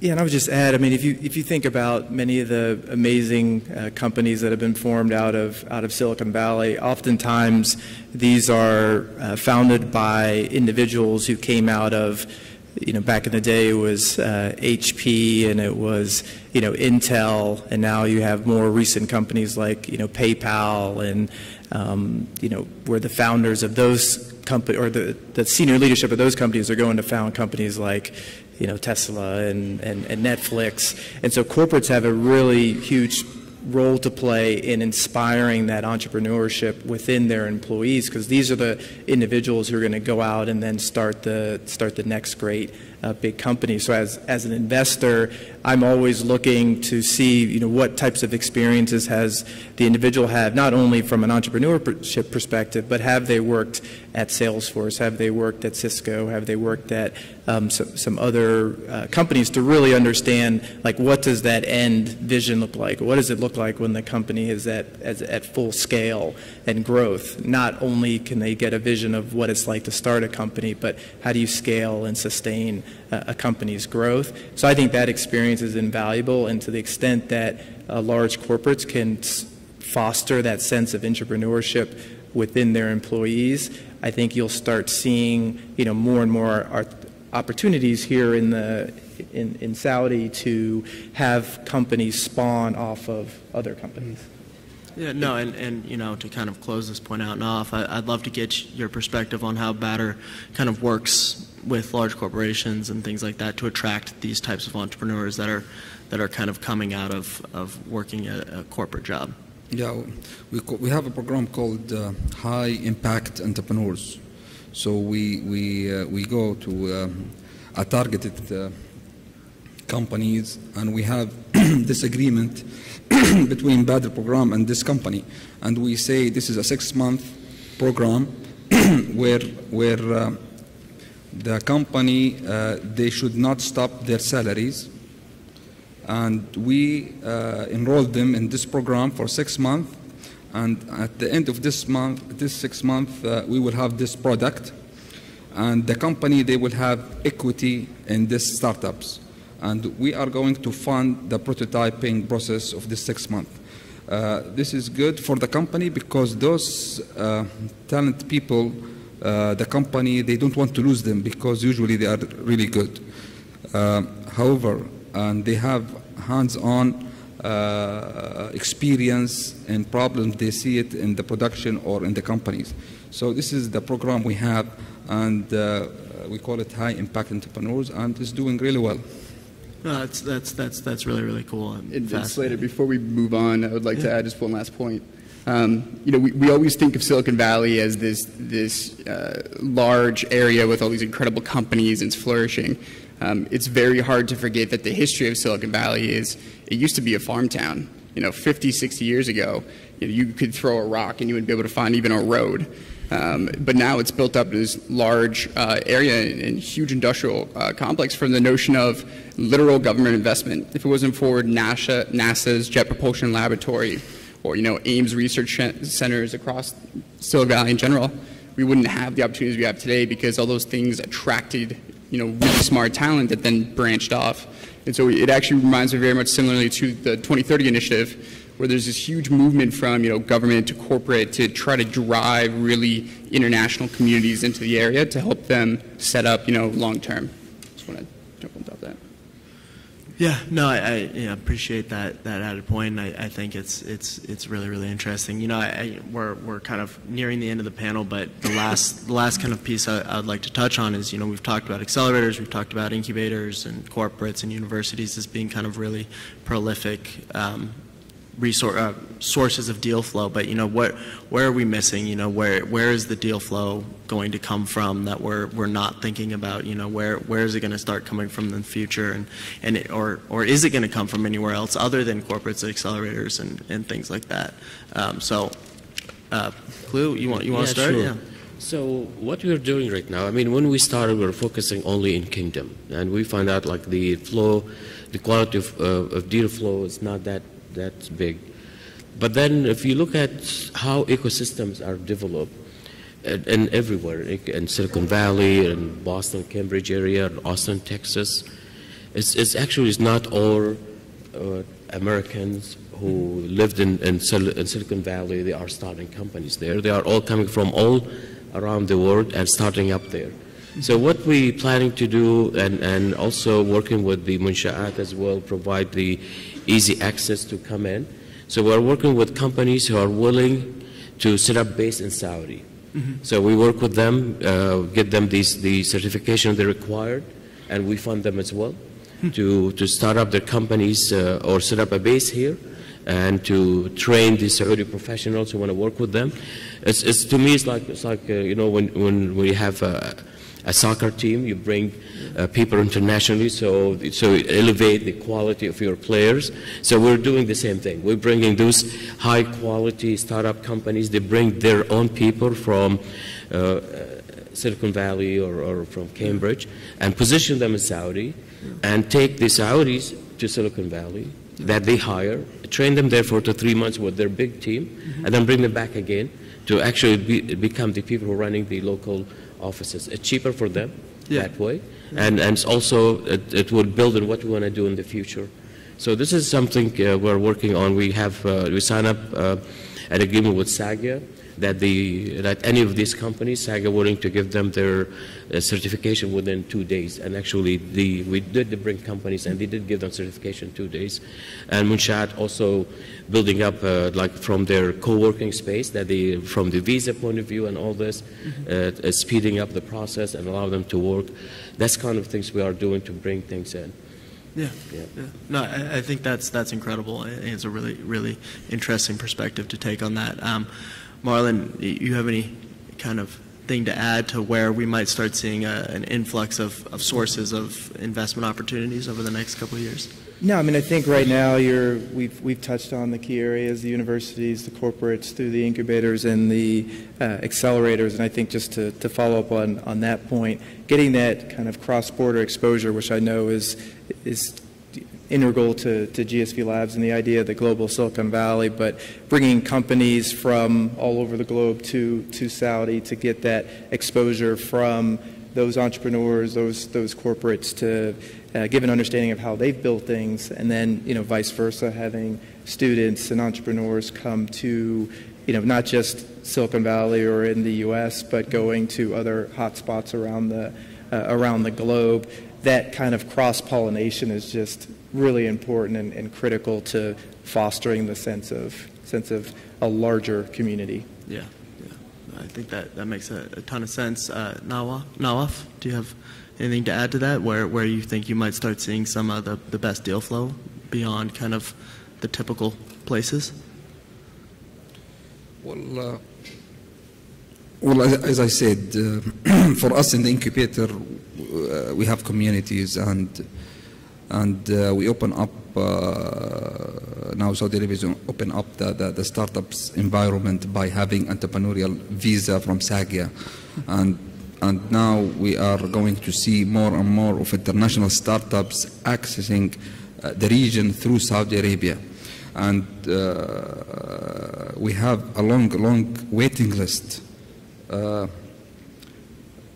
accessing this program and coming to Saudi Arabia through Badr program platforms, because we have, like now, we have 8 locations around the kingdom, and I think startups is coming from everywhere.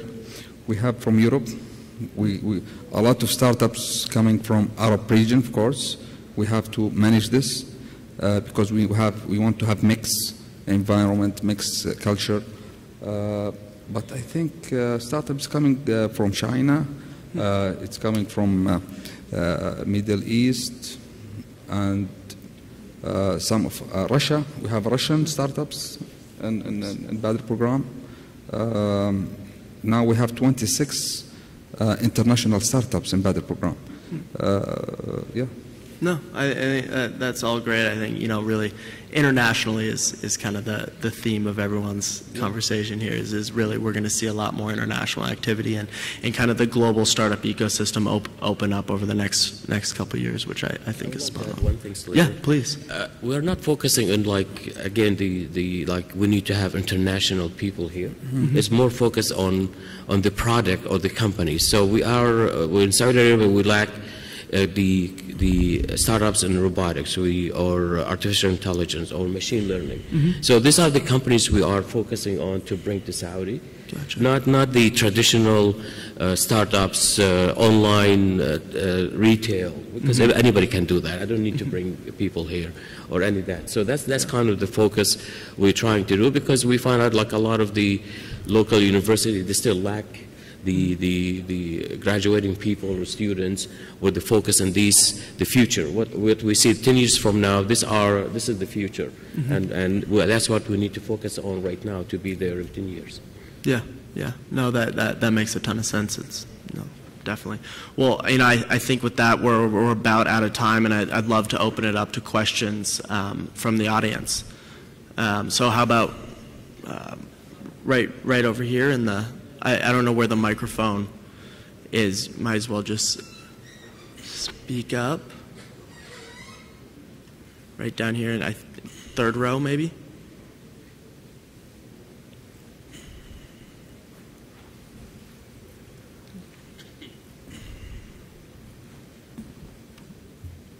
السلام عليكم. المهندس ماجد الغيمش. I'd like to thank the panelists for this distinguished session. The theme of the session is accessing the best investment opportunities. And you are all institutional investors. And I have two questions, please. One is addressing to Mr. Nawaf, and the other for all the panelists.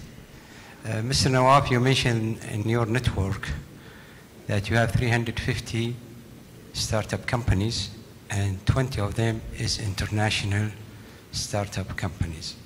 So would you please elaborate more on that? And I will connect this question with the MISC innovation, that they have also a collaboration with the 500 startups. It's an international institution. So do you have any coordination with them? This is the question for Mr. Nawaf. The other question for all the panelists. We understand that the language of investment is mainly one word, it's risk. And the language is finance, is guarantees. And all of you are investors, professional investing institutions. So what is your investment policy, and what is your constraints for risk taking? Taking into consideration the opportunity in Saudi Arabia, it's announced yesterday the biggest program in Saudi Arabia, which is the National Industrial Development and Logistic Program. And His Excellency, the Minister of Energy and Industry and Mining, he mentioned very clearly that the new program mainly will rely on scientific research and innovation. So taking into consideration the fourth industrial revolution and the transformation of digital economy, so where do you see your opportunities? Thank you. Okay, we'll start with my questions. Perfect. Okay, I mentioned 350, this is right, and we have 26 international startups. So the question was, elaborate. Yeah. Okay, so the objective of this, we have these startups. So why we are bringing international startups? The question is to improve the community. Our objective is to improve the community of Badr program network. We don't want Saudi to have another Saudi startups, another Saudi startup, another Saudi startups. This is not good for us. We want them to learn and to communicate with international startups in terms to increase the productivity and the thinking circle of the startups. Actually, I'm not sure if we can say the 26 companies are startups, because we bring them with 2 years revenue statement for those international companies. So it's more like advanced a little bit, but however, the learning curve of the Saudi startups is really increased by far. And we see a lot of merging, we see a lot of moving of the talent between them, and learn how to really work the startup out. This is for the question number one. The second question about MISC and the collaboration between us and MISC. We have really strong relationship with MISC, and especially Dima Lihya, which is she's handling the MISC accelerator, incubator, entrepreneurship and education for talent and startups, and we are working closely with them. Great, and then why don't we, starting with you, Evan, just answer his last question about kind of what your investment thesis policy is, just really quickly, kind of go down the line, and then we'll wrap things up. Yeah, absolutely. So depending on the institution we're talking about, Hoff Capital specifically invests seed and early Series A. And it's agnostic as far as global. We have investments across Africa, Flutterwave, across the United States, across Europe, and I believe some in the region. And so as far as that's concerned, it's very early risk capital. Now, as far as like larger sector opportunities in Saudi and the rest of the Middle East, I think there's a lot of opportunity for growth. And anytime you see, massive jumps you know, in the KSA and the rest of the region as far as opportunities are concerned. There's an ability for investors to come in and make some money. And I would say, you know, energy storage, infrastructure, a lot of the IoT network capacities, you know, even just waste management can also be massive as far as logistical operations are concerned. Yeah. Awesome. Marlon, quick synopsis? Yeah, we're even earlier. We're a pre-seed investor, so we're coming alongside typically when the company has just an MVP, an idea, and maybe has raised some funding from friends and family. Great. Khalil? Yeah, no, so that's everything required innovation. Everything required innovation. So from logistics, we're looking at drone innovation, how a drone can play a major role. Are we going to use Hyperloop or something like that? And the transportation side of transporting goods from ports to the land. So you free the ports for recreation, and you take things from tankers right to land. So the innovation is everywhere needed. It's not like everywhere, but it is needed. And that's where, since we are in an arena where our university sponsored conference, then the university need to look at, okay, what role we're going to play in this kind of things. So robotics is going to play a major role. Where are we? Are we there? Are we even close to provide not only human capital, even the technical research in that area? So all these things, I think the university need to look at where the country is going, and they need to, for me, it's like they need actually to spin out another university away from the existing university, because it's so bureaucratic and culture depth, and for 50 years or 70 years, it's very hard to change. So it's better to start up a whole new university. Maybe all the universities need to get together and start up a university from scratch, away from all this, and focus on these new scientific, new technologies that the country needs. Yeah, I think that's a great goal and an interesting opportunity. And Nawaf, to end on you, kind of what's your investment kind of thesis, just really quick. You know, who's a perfect fit for the BADR program? Actually, for the investment part, we at BADR program, we think there is no problem with capital in Saudi Arabia, but we think there is lack of leading those rounds. So there is no one to lead the rounds and take the lead of the startups and take care of doing the whole work of this venture. And this is why we have an arm called BAC, and we did this now. We are leading rounds, not investing. We just do it as a leading round for the startups, and it's working very, very well with those startups. No, awesome. Great. Well, thank you very much to the panelists, and thank you to the audience for listening and asking questions. And you know, well, that's everything.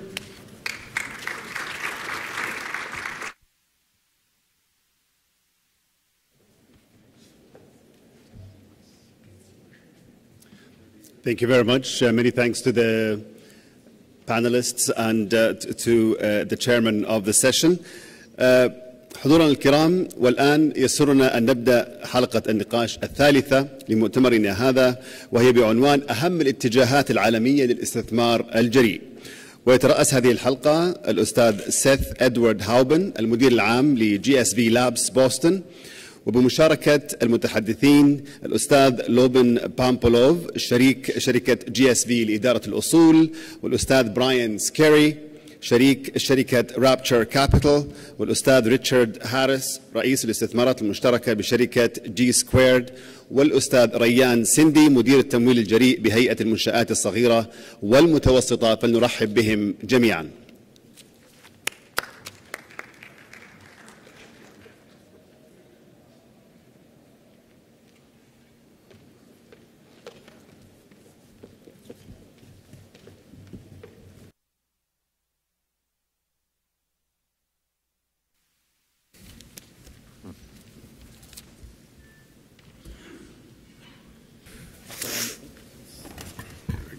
Assalamu alaikum.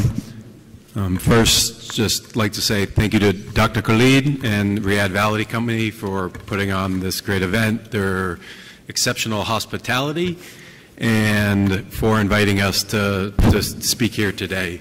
My name is Seth Halbin. I'm the Managing Director of GSV Labs Boston.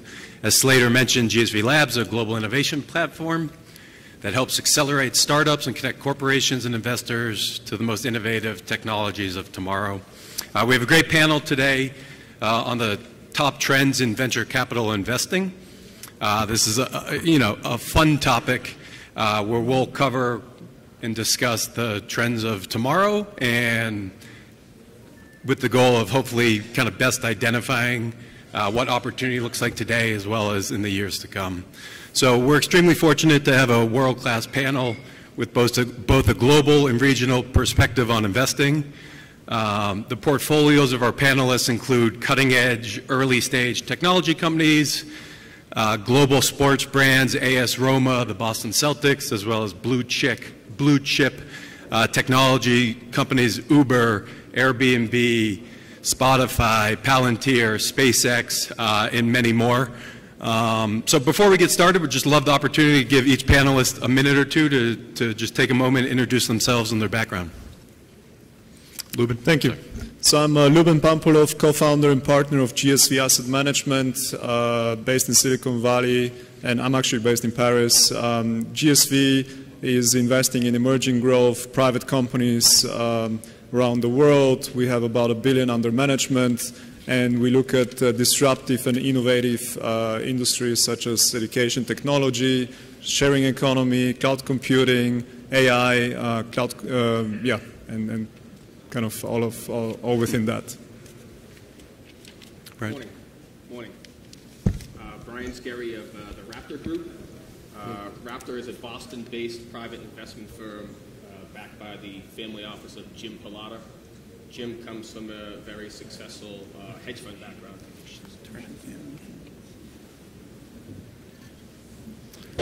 Thank you.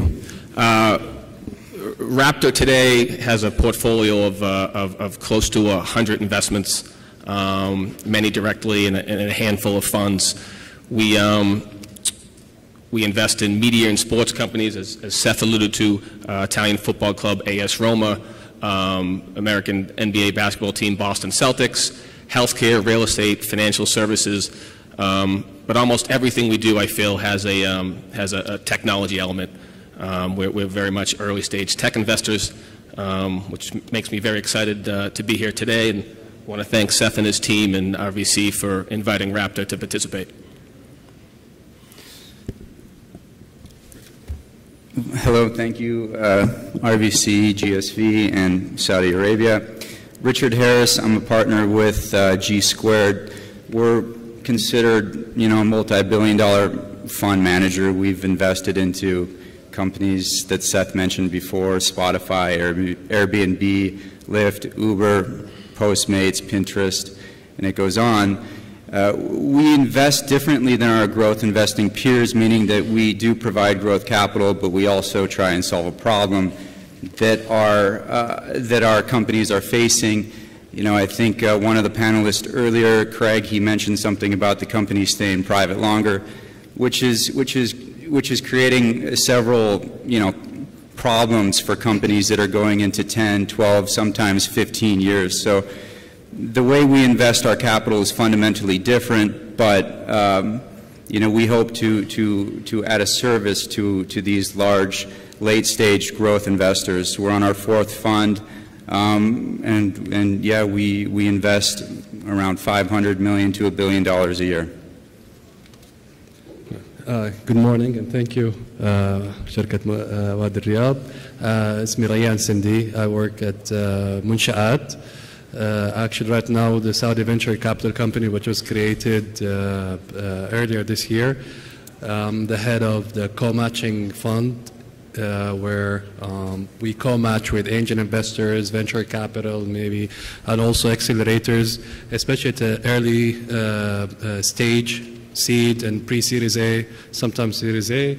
Our main goal of this initiative is to leverage the investors and help entrepreneurs to get more funding and thrive their ventures. And that's the initiative just started now, and hopefully we're looking forward to enrich the ecosystem. Wonderful, thank you. The first question, I think this conference and the topics we're covering today really allude to the point that innovation is going global. There's a globalization of innovation and entrepreneurship. So, as we think about trends, where are deals being sourced from today as opposed to 2 years ago where you might have been looking? This is a great panel to kind of speak to that, as the location of the panelists were global. We're investing in the U.S. as well as the world. So, Lubin, if you could just kind of start us out with your thoughts. Sure. So basically, by the way, GSV stands for Global Silicon Valley, and so the thesis behind the firm is that Silicon Valley is no longer a physical spot between San Francisco and San Jose. It's really a global mindset that's spreading fast. And certainly today, when you look at how easy it is to start something, you're starting to see these different ecosystems around the world where capital is available, where you have high-quality universities, you have talent, and people see that they can create something new and really scale it with the ecosystem they have around them. And so certainly today, you start to see more and more of those spots around the world emerge. It used to be that previously you would raise money either from Silicon Valley or New York or London. Today you have 10 or 15 different spots in Europe, not to mention China, and obviously the Middle East is starting to also look at this trend, and there starts to be kind of an establishment of an ecosystem locally. So I think more and more as we go forward, you're going to see successful companies being created in places you wouldn't have thought historically that there would be anything coming out of there. And then, so Brian, as it kind of relates to that question, I'm curious, as kind of the earliest stage kind of global investor, where you're looking, where kind of pockets of companies that you're looking at are coming from. Sure, and this answer may come a little bit through a biased lens, and I don't want to pick any fights with my friends in Silicon Valley or on the West Coast, but being a Boston-based firm, and I tip my cap for you folks for opening an office in Boston, we believe there's a ton of innovation and opportunities that come out of the universities and medical institutions in our backyard. I think a gentleman on the panel before referenced Pittsburgh. So my principal's on the board of the MIT Media Lab. We're down the road from some of the best hospitals, research spots in the world, and Harvard University is a hop, skip, and a jump for us. So I think the universities, medical research facilities, with healthcare being a large and growing market, are two obvious places that can produce entrepreneurs and kind of next stage innovation. And Richard, just from kind of your lens, obviously kind of being based in Zurich, and how you're kind of looking at opportunities globally. Yeah, I mean, our power alley is really companies that are, valued at between 500 million and call it 2 billion. And 75% of our investments will be North America based. Historically, that's been the ratio. We made a few investments last year into Europe, and we also made one investment into China. And we continue to see a lot of companies fall into our wheelhouse in kind of these hyper-growth markets such as India and China.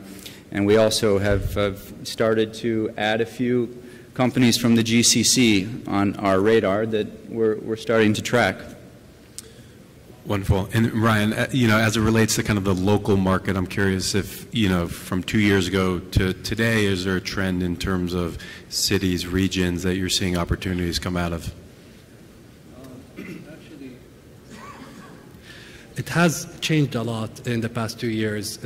Since I joined Munshaat, and since when Munshaat was started 2 years ago, while we're designing our initiative and the programs, what I understood from the investors, they used to source the deals from, just referrals and friends and meeting in, local shops or whatever.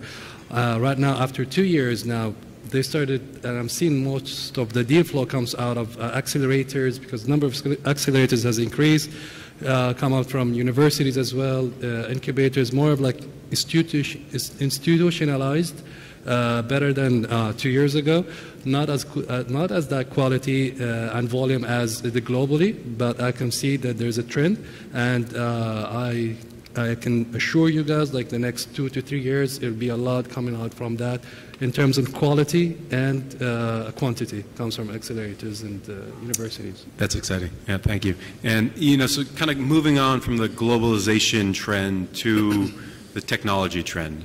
So, you know, I'd love to get everyone's perspective on the top trends in technology that we're seeing. Obviously, there's a lot of kind of hype over certain technologies entering the market in the last couple of years, and as it relates to, you know, call it 2 to 3 years ago and what those trends might have been. So, Lubin, if you could just get us started. Sure. I'll pick a few. So, I mean, AI obviously has been there for a long time, but I think today with the power of computing and just how quickly you can distribute something around the world, we're at a place where this is really starting to affect many different industries meaningfully. And certainly that is one area where, you know, while it's broad, there are different applications within that are starting to be extremely interesting from an investment standpoint and also from a value creation standpoint. Education, which you know, is another big area for us to focus on, is certainly getting disrupted is certainly benefiting from the disruption of AI, given that there's an enormous shortage of people having the knowledge to code and to program computers and to use algorithms. So as AI is disrupting many jobs and eliminating jobs, at the same time there's an enormous opportunity from the education side of things to retrain and have people learn the basics of coding and programming. So that is one, you know, kind of big area for us where we focused on. I think the other meaningful area is still the sharing economy, which really started about 10 years ago in the way it is today with Airbnb and Uber and Lyft. You know, it's interesting just to see the kind of the latest applications of that being the scooter sharing businesses that went from zero to now scale that Uber and Lyft had in their 4th or 5th year within just a year of time.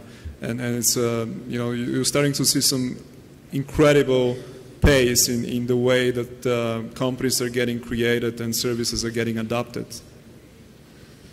Thank you. Brian, if you can just... Yeah, no, and I would echo that the pace on some of the innovation, it's happening fast and it's happening now. My principal has spent quite a bit of time, and I've become somewhat personally fascinated in the machine learning space. We have a significant investment in a hedge fund type firm that's actually using machine learning to predict future asset prices. And when I sit down with our team of very bright folks, PhD physicists, they talk about machine learning from speech recognition to facial recognition now being applied to financial markets. And when I leave that office, they always say, this isn't something that's happening 2 years from now, 5 years from now, 10 years from now. It's all happening now. And it's, you know, it's going to be interesting to see what are the jobs of tomorrow because everything's being disrupted and being disrupted quite quickly. No, thank you. Richard, from your standpoint. Yeah, I agree with Lubin. I think the shared economy is interesting. General marketplaces, this whole concept of on demand right now is just fascinating, and I don't think it's going anywhere. We also consider ourselves, you know, experts in the transportation 2.0 space, meaning, you know, how you get from point A to point B is going to be fundamentally different in 5 years than it is right now. So, you know, these are two areas that we continue to invest. Thank you. And so, Ryan, you know, I'm curious from kind of a local lens. You know, we've identified machine learning, AI. You know, we've left out one we'll circle back to shortly. But, you know, from the early stage companies you're seeing, are they adopting kind of these cutting edge technologies, or is it kind of, you know, alluded to earlier, more energy focused and stuff like that? Well, there's no doubt that machine learning and AI, it's the hot trend and hot topic, and everyone is investing globally in that. And but if you talk about here in Saudi, maybe that's still a little bit picking up. However, most of the technologies that is focusing and what you're also looking at, anything that evolves around the Vision 2030. As you everyone aware that Vision 2030 is an ambitious goal that we're looking forward to achieve. There are so many, there are like few priority sectors that we focus on, like Hajj and Umrah. It's one of the top priorities. So anything that technology that helps enable the Hajis and pilgrims to come and ease up their lives, that would be great. The education, healthcare, even entertainment, anything that surrounds an entertainment, technology as well, like gaming thing. That's all. Everything that's it's increasing. We can see that, and also the fintech. Now there's a lot of initiatives and programs that wants to enable the fintech and technology, which is it's a virgin market here yet, and it's going to scale as well. So that's kind of the technology that we can see right now here in Saudi.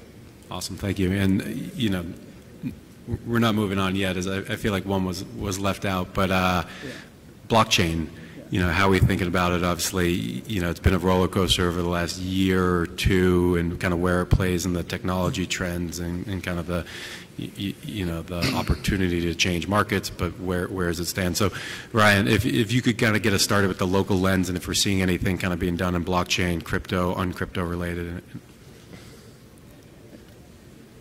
If I heard it correctly, you're asking about the blockchain here in Saudi? Correct. The technology of blockchain, and if there's been adoption. In my point of view, I did not see that yet, because that technology, it still needs a lot of enhancement. It needs a lot of unique set of skills that we did not see here yet. Maybe there are a few good and intelligent entrepreneurs and engineers, but it's not that mass as in globally.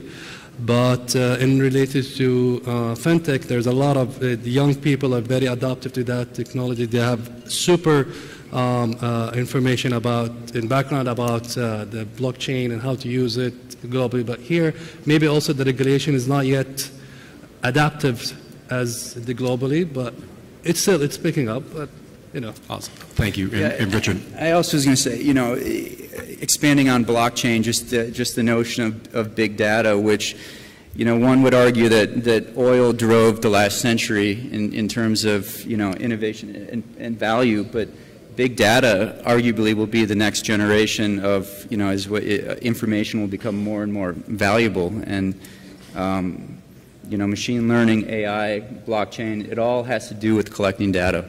So. Awesome. And Brian, from an early stage standpoint, kind of what you're saying? Sure. You know, I would say my firm, anyways, we're a believer in this technology, in blockchain, and I know you bucketed crypto in as well. We're coin agnostic. I wouldn't tell you if Bitcoin's going up or down tomorrow, but you know, we think there's utilization for all this technology. You know, when we get shown deals, I think one of the things you need to be careful of, because it is so early in the space, people are talking about using blockchain technology for X, Y, Z, and you know, we just want to make sure that X, Y, Z is actually a problem that's being solved for. But listen, I think it's interesting. It's constantly innovating and changing, and you know, we feel it's not going anywhere anytime soon. Got it. And then, you know, Lubin, on the topic, and then as it manifests as obviously a later stage investor, and you know, when you anticipate to kind of see stuff. Yeah, I mean, it's interesting if you look at blockchain and how it's evolved over the last, call it 7-8 years, ever since kind of Bitcoin was created.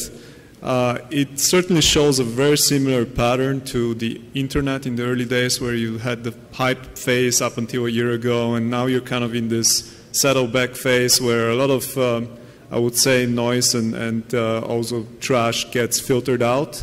And I think, you know, I'm certainly a long-term believer that this is going to be an infrastructure that will drive a lot of things that we do, you know, serving as a marketplace or as a currency kind of facilitator or so many different applications. But today, it just seems like we're not seeing the emergence of real solid companies just yet.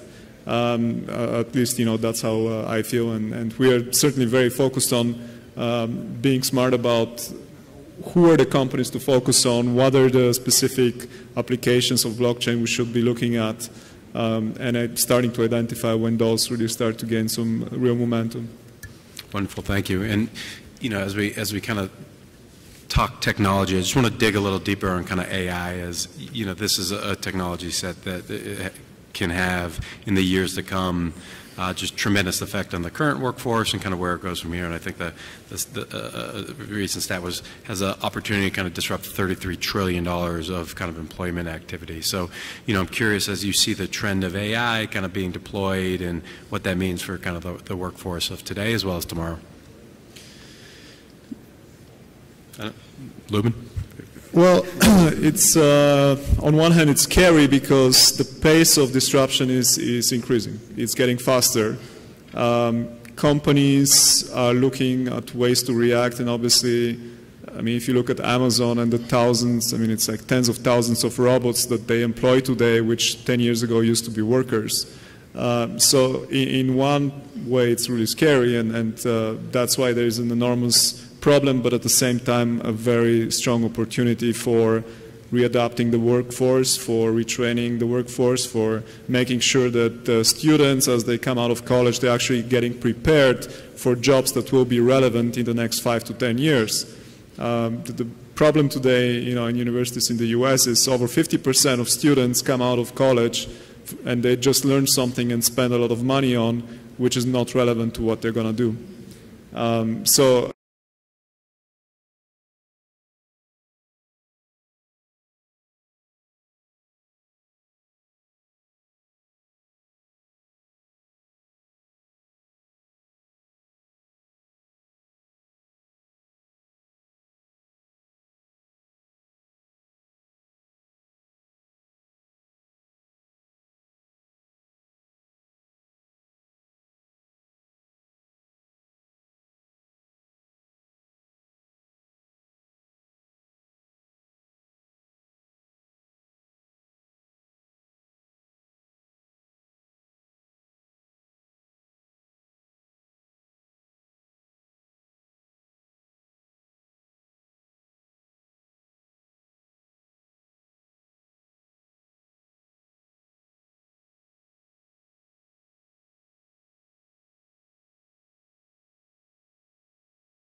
the whole notion of AI self-improvement is actually quite fascinating, but ultimately, I think over the next 12, 24 months, we're going to see some very interesting breakthroughs. Great. And Ian, if you have any kind of color on AI from the look. Like all my colleagues already mentioned that, I'm going to share the same view with them. It is, AI is evolving and it's improving. Every year there's a massive improvements that's going on. It's a bit scary, but that's life. Life has been evolved since creation. And if you remember, like in the 1800s, when the industrial age was there, some odd jobs were eliminated and new jobs were created. And I think that's going to also happen. So it's a bit scary, yes, because everyone likes to be in norm. However, we should embrace in changes. We should invest more in AI, and that's our vision and our mission and goal to invest in new technologies and ride the trend with the world. And yep. Yeah, no, awesome. Sorry.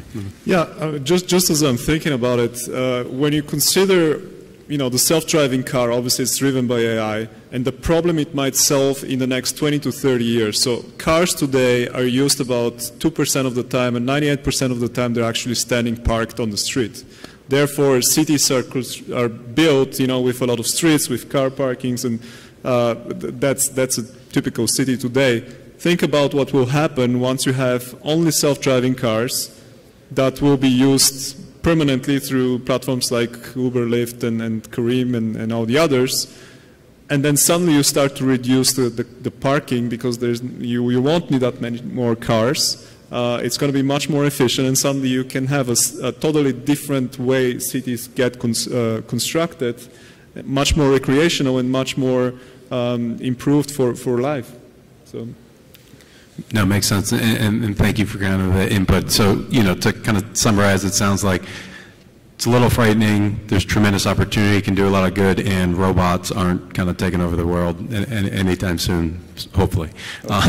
So, as that kind of relates to technology trends in AI and machine learning and blockchain, and kind of to switch to the trend of verticals and what are kind of the next verticals that can be disrupted and there's opportunity. And we alluded to some of it, Coursera and AI, and having kind of a digital education platform that can help educate the kind of the next wave of kind of students. But what are those other verticals that are kind of primed for disruption? And I would love to start kind of down as obviously, the local economy is heavy energy driven. What are the next verticals that you see have kind of opportunity?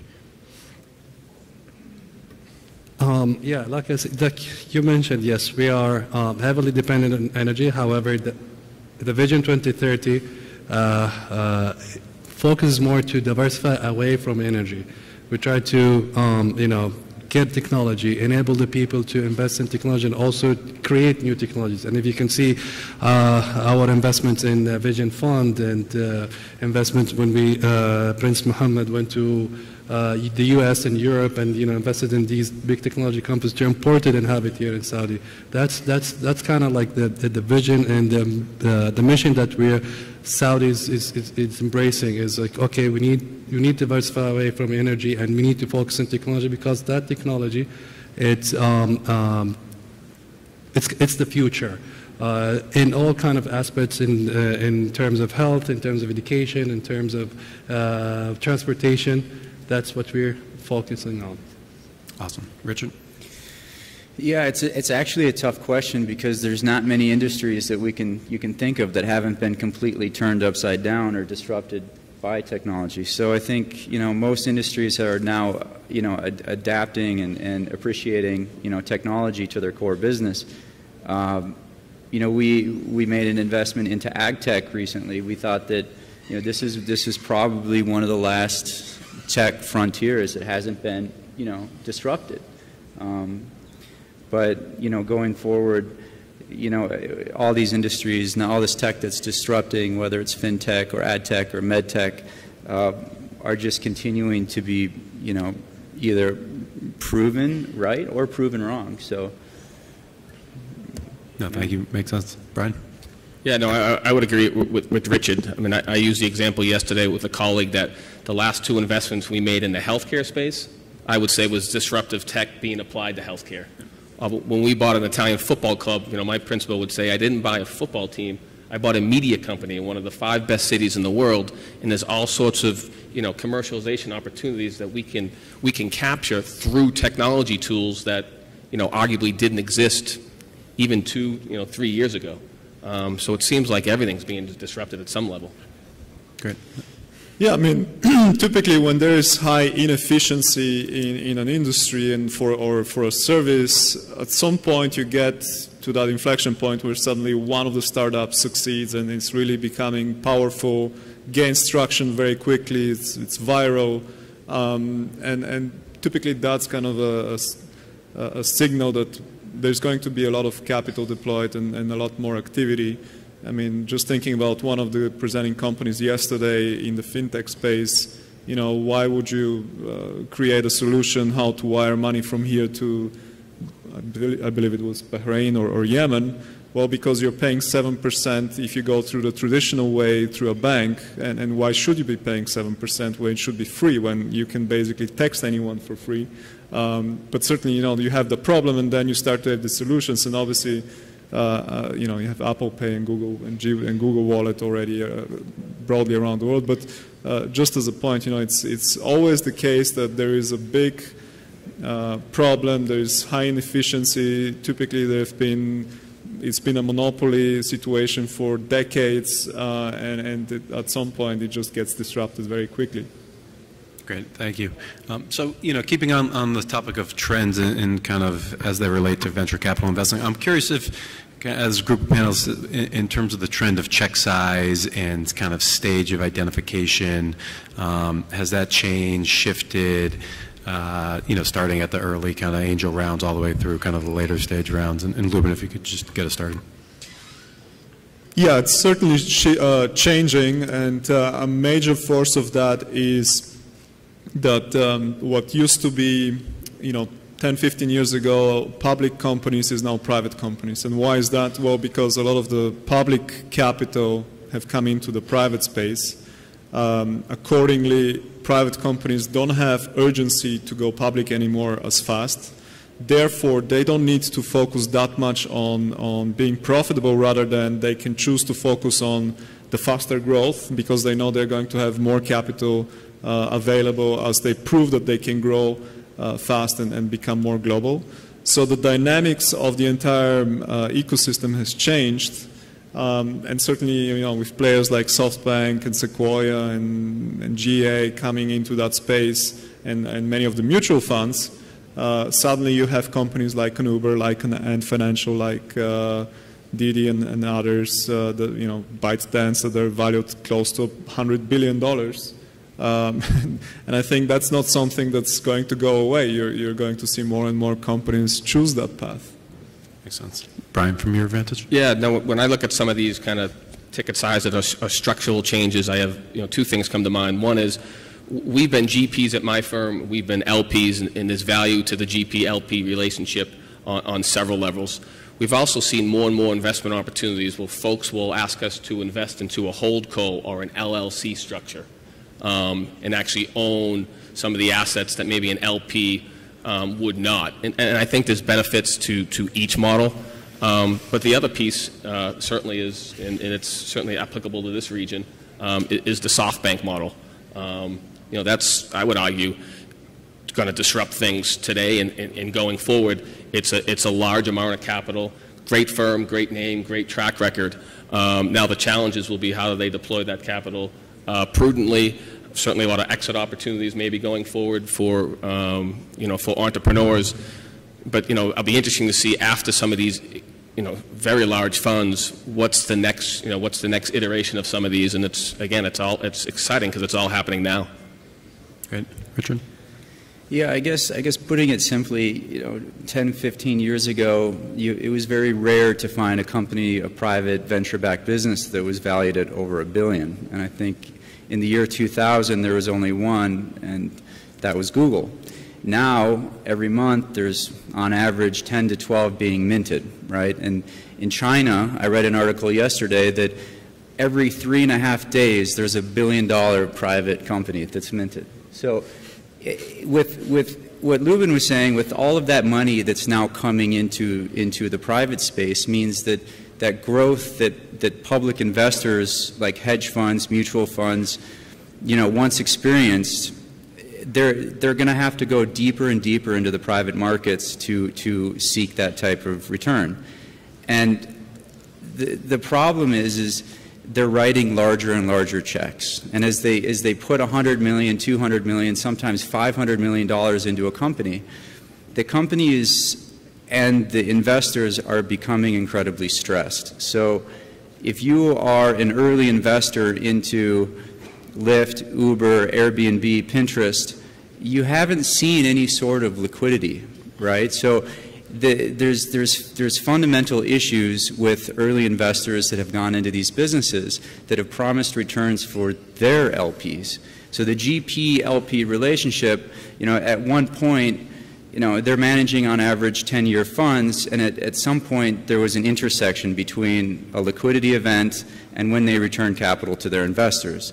Well, now a company on average is staying private oftentimes. I mean, right now on average it's about 14 years. We think it's actually going to be extending out to maybe 16 years. So the GP-LP relationship is being tested right now. And so the other issue is the employees that have been so loyal to these companies. So employee retention, there's no market for employees to properly sell their shares. So employee retention is huge, because if you work for one of the FANGs, and you have a nice comp structure where you're getting paid $150,000, $200,000 a year, and you've got a public market. So once your shares vest, you can seek some sort of liquidity. But for a private company, they can't offer that same comp structure. There's no liquidity for the employees. So holding on to quality talent as these companies continue to stay private is a big issue. So going back to the initial question, if companies are staying private longer and there's more money going into these companies, all the way from early stage to late stage, you better be ready to participate in that value creation or that growth with whatever, with whatever stage of investing you're in. Thank you, Richard. And Ryan, do you have any? Yeah. So from the local perspective, in the last 2 or 3 years, a lot of things has changed. Not in terms of, my colleagues already said, because globally they're already advanced. However, from the investor's point of view now, a lot of investors now focus on venture capital investments as an asset class. Before, investors used to, conventional investments, either like real estate or stocks where there's an actual return in cash. Right now, investors are more bold. They take more risks with entrepreneurs, valuing intellectual property. When they discuss evaluations with entrepreneur, they actually understand the intellectual property and how they can value that. Before, we couldn't find that. Also, in terms of creating funds, right now a lot of investors are becoming more institutionalized investments, creating more funds, and the regulations is helping to ease that up. CMA, the Capital Market Authority, has relaxed the regulations in terms of creating funds, which now you will see in the next 2 years a lot of venture capital funds that have been creating and then will invest. So that's pretty much what's going on. It's a lot of it's a new ecosystem, and we just started, and hopefully we'll catch pace with globally soon. Great. No, thank you. And so we've talked about a lot of individual kind of trends, and I'd like to bubble them all up into kind of one macro trend. And so don't quote me on these stats, but they're directionally correct. So in 2013, I think there were $50 billion deployed in venture capital. In 2017, I think the number was $160 billion deployed. I'm curious what we think about that trend in the next couple of years. Is it only going to continue to grow? If we see a little market setback, do we think it'll pull out? But as we've alluded to, companies staying private longer, what do we think that does to the kind of macro pool? And Ryan, if you could just start at that end and kind of come down. Well, I'm sure globally, there's it will continue to invest more because we're entrepreneurs and young people who are the one who understand the problems and try to come up with new solutions. Big companies, they're happy with the status quo. No one wants to challenge it because that's what get returns and checks. But from a local perspective, as I said earlier, it's already nascent. The ecosystem is not yet matured. We have a small percentage out of GDP in private equity and venture capital investments. And one of the main goals that was written in the Vision 2030 is to increase that number of investments. That's why Munshaat was created, and also and our department was the access to funding. We want to increase that number of actually increase the percentage of investments in venture capital. We worked closely with, we're still working closely with the Capital Market Authority, with the Ministry of Commerce in order to relax all these kind of regulations and enable more investing into entrepreneurs as well. So I can see the next 2 to 3 years a lot of investments, and it's growing. It will grow. Awesome. Bullish on innovation. Richard? Yeah, I mean, from our perspective, we look at companies like you mentioned, SoftBank, that, you know, in the last couple of years, I don't know if it's last 2 years, invested more money into private companies than the entire NASDAQ in public stocks. So it's fascinating to see the amount of money actually going into these private businesses versus, you know, public tech companies. Got a bullish innovation, right? I was bullish until you gave us some of those statistics, Seth. It sounds as though you're almost calling a bubble on some of this. But no, I am, and I think a lot of it's going to be geographical speaking. It's not just going to be West Coast, Boston, New York, London. I mean, honestly, I think what you guys have done here with RBC is phenomenal. And it's just going to take patience. It's time. You know, 70 years ago, whatever the number are in the U.S., if you were well-educated, a smart guy, you would try to get a job at IBM, one of the big firms. You know, fast forward a few years, people want to do something different, innovation, entrepreneurial culture is born.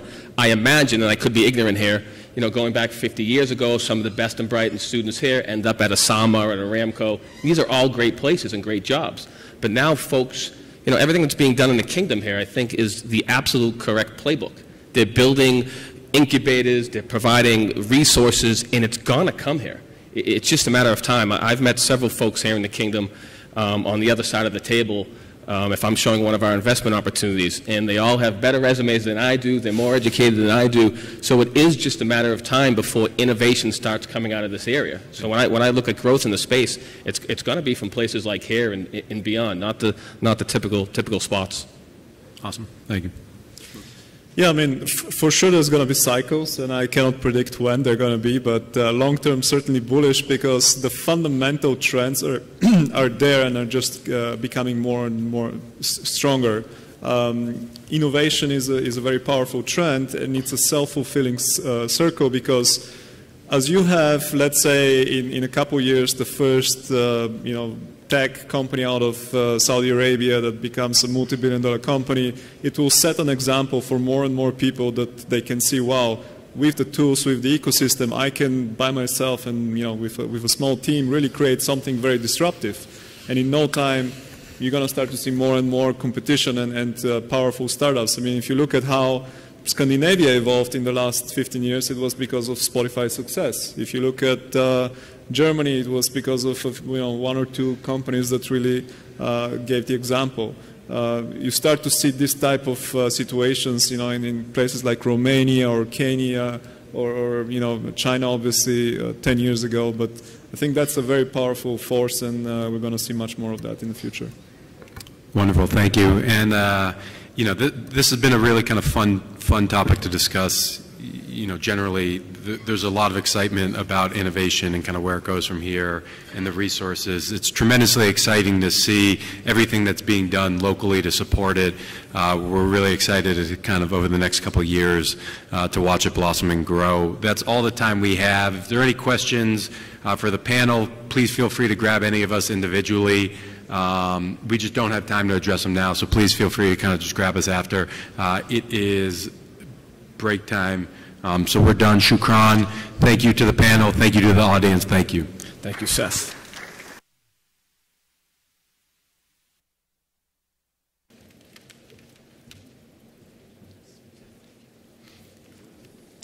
شكرا لرئيس الجلسة وللمتحدثين. أيها الأخوة والأخوات، الآن نتوقف الاستراحة إلى الساعة 12:30. شكرا لكم ونراكم إن شاء الله في الساعة 12:30. Ladies and gentlemen, we will stop for a break for prayer and coffee till 12:30. Thank you very much, and thanks to the speakers and to the chairman of the session. Thank you very much.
idea. Is that okay?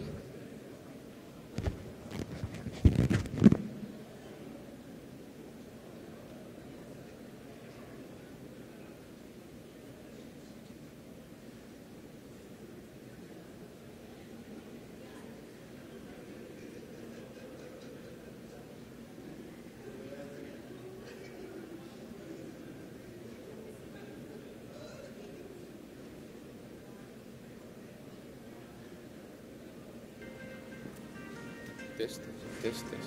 This is mic testing. It's okay. It's okay.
Ladies and gentlemen, please take your seats. We're about to start the next presentation.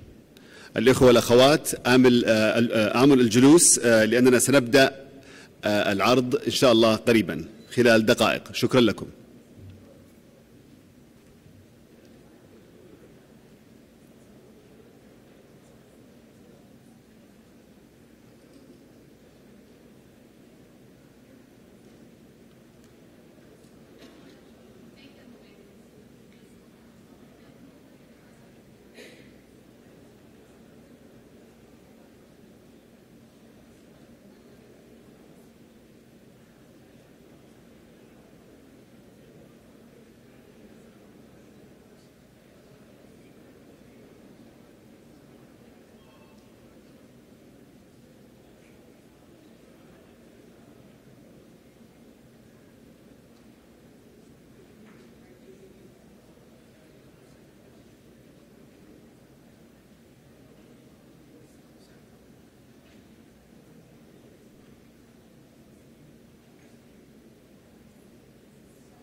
بسم الله الرحمن الرحيم. نرحب بالجميع مجددا ونأمل أن الجميع استمتعوا بهذه الاستراحة القصيرة. نستأنف برنامجنا الآن أيها الحفل الكريم. يسرني دعوة الأستاذة أرادنا كوالا المدير التنفيذي لقطاع السياحة في نيوم لتقديم عرض عن دور نيوم في تحقيق رؤية 2030. I would like to invite Mrs. Aradna Kuala, who will speak about NEOM role in realizing Vision 2030. She's the Tourism Managing Director at NEOM. Please welcome the speaker. Thank you, Khaled. Thank you very much.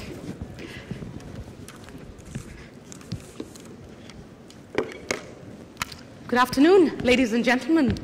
I know I'm supposed to be here talking about NEOM's critical role in fulfilling the Vision 2030, and I promise I will get to it. I might not stick to the script, but I will get to it. But before I do that, there are two key things that I'd love to speak about. First off, I would love to start by saying thank you. Khaled, wherever you are, Khaled and his extended team, thank you for having me here. It's an absolute pleasure to be here. And more importantly, thank you for your endless patience with my schedule, which kept changing by the minute. It's a great show that you've put together. We very much appreciate the work that you're doing in the VC space in the kingdom. So very, very well done to you again for putting this event together over the last 2 days. The second thing that I want to speak about is actually the startups, which is why we are all here. And I'm especially excited for all the startups in the room. I know it's not a lot of people, but can we have a show of hands, please? How many people, startups, entrepreneurs? Fantastic. Thank you, sir.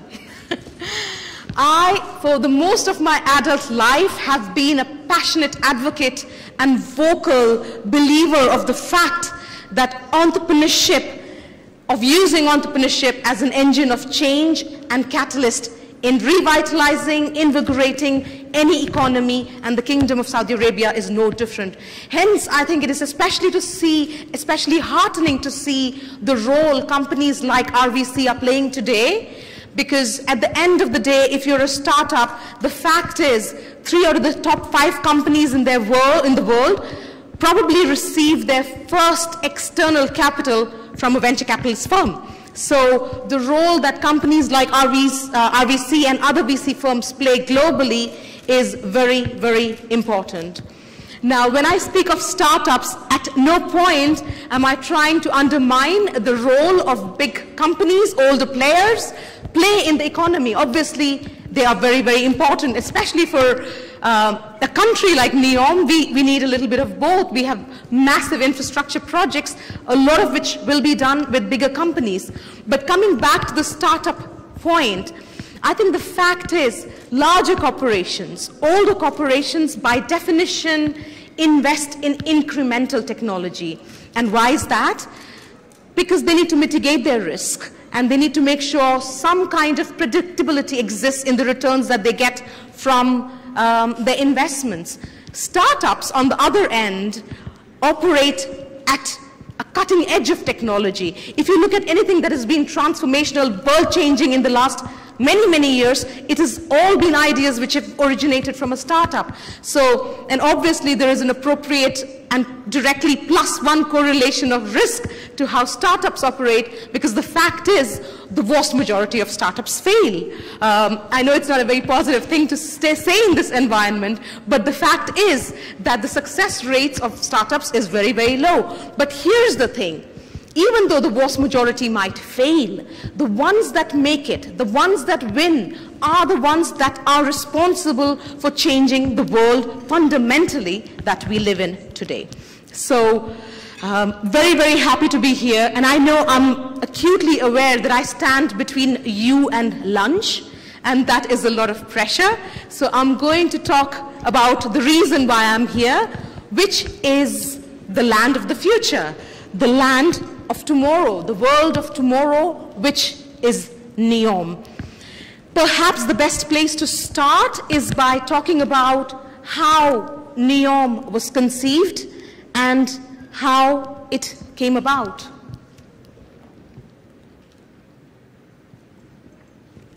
I love it when in technology events, technology doesn't work. It's epic. Okay, we are there.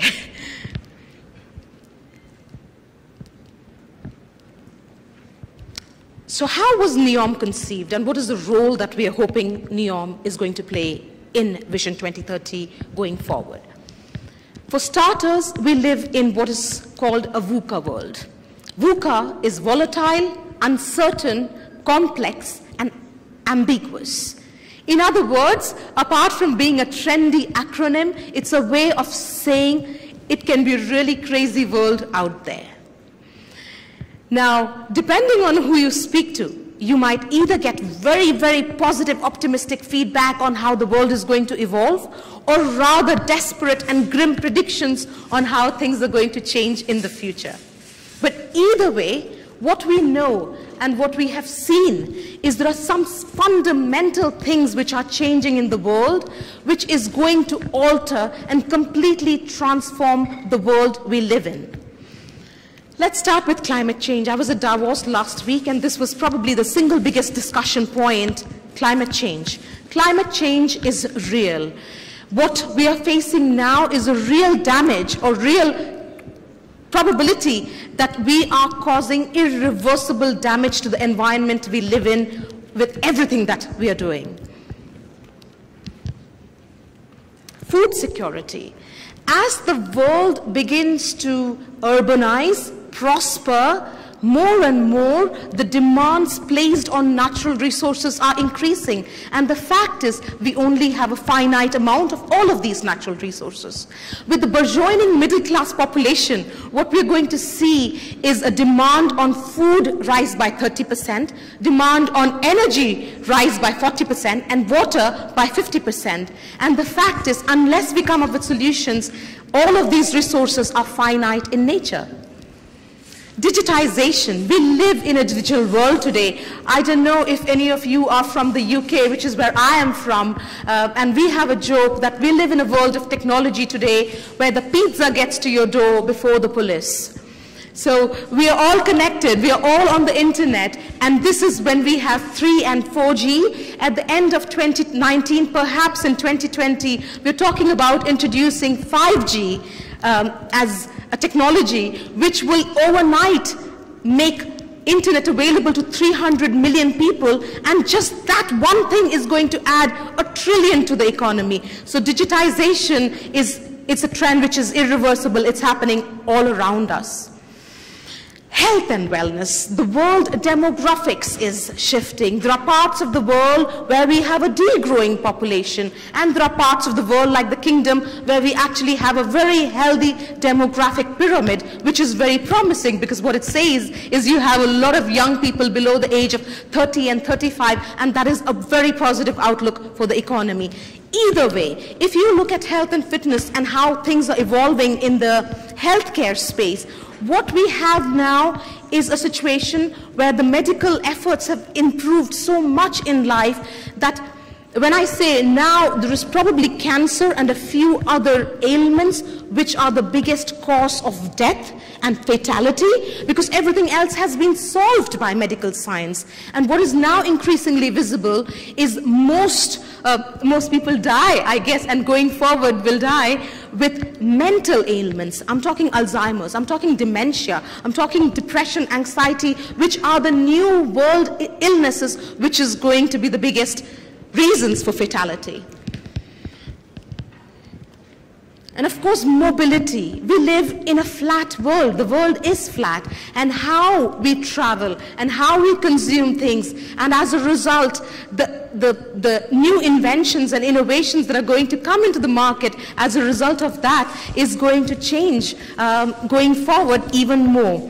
Finally, the future of work or workplace revolution, and I always say this, the world is changing at such an accelerated pace. What was innovative 5 years ago is a basic hygiene factor today, and that is having repercussions on how people live, on how people entertain themselves, and how they study and imbibe knowledge.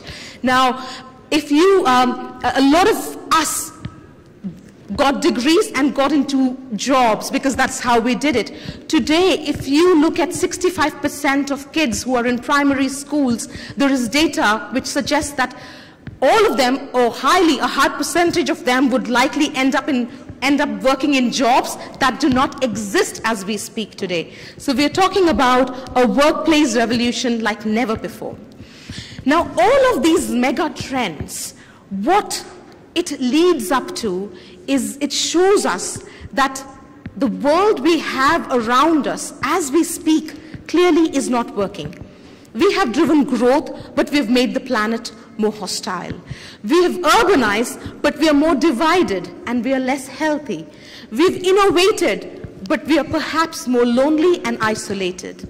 And all of this was the reason behind the inception of NEOM, because we genuinely believe this is a unique moment in history to press the reboot button and start by ending the status quo. Go to NEOM, which is a new way of life, which is a new way of learning, and it is the new future. It is the world of tomorrow. Can we have the video here, please?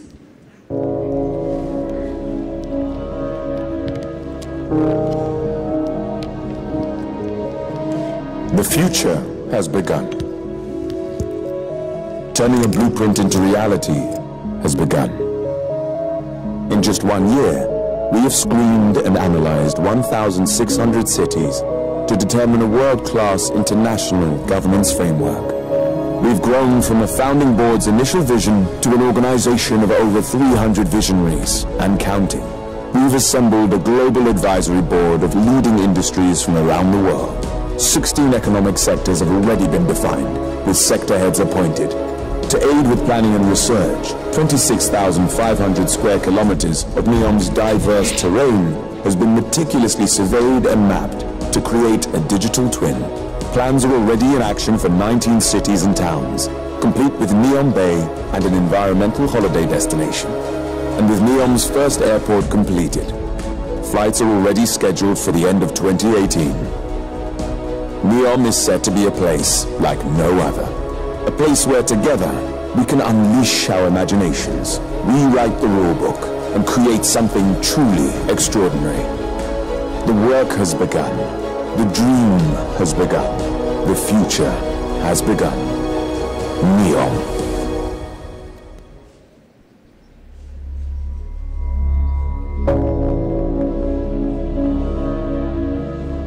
The future has begun. Humanity's next chapter has begun. Turning a blueprint into a reality has begun. We've begun laying the foundations for an entirely new way of living. New ways of working, of transportation, of farming, where humans can both sustain and enhance the natural environment. Creating a place where citizens are empowered to pioneer and realize their ideas.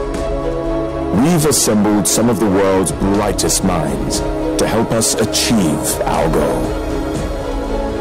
The dream has begun. The work has begun. The future has begun.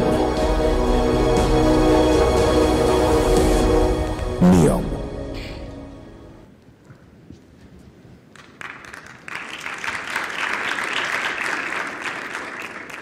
It's funny, I am an expert on tourism and MD of tourism at NEOM. Have traveled well over to 150 countries, and I can tell you, every time I still see these pictures, it's a sensory overload because I can't imagine another destination which has the deserts, the coast, the mountains, and the islands all in one place. It is absolutely fantastic, and I say that as someone who's a specialist in this sector. But going back to the point, we have a standing joke in the office that, oh, actually, it's after all a very small project. We're only building a country the size of Belgium. That's exactly what it is. 26,500 square kilometers of land. That is perhaps 5 to 7 times bigger than Dubai. I think Dubai is 4,000 square kilometers, I could be wrong, probably 20 times compared to Bahrain. And there are multiple areas which we have zoned out in NEOM, each of them a destination the size of Manhattan.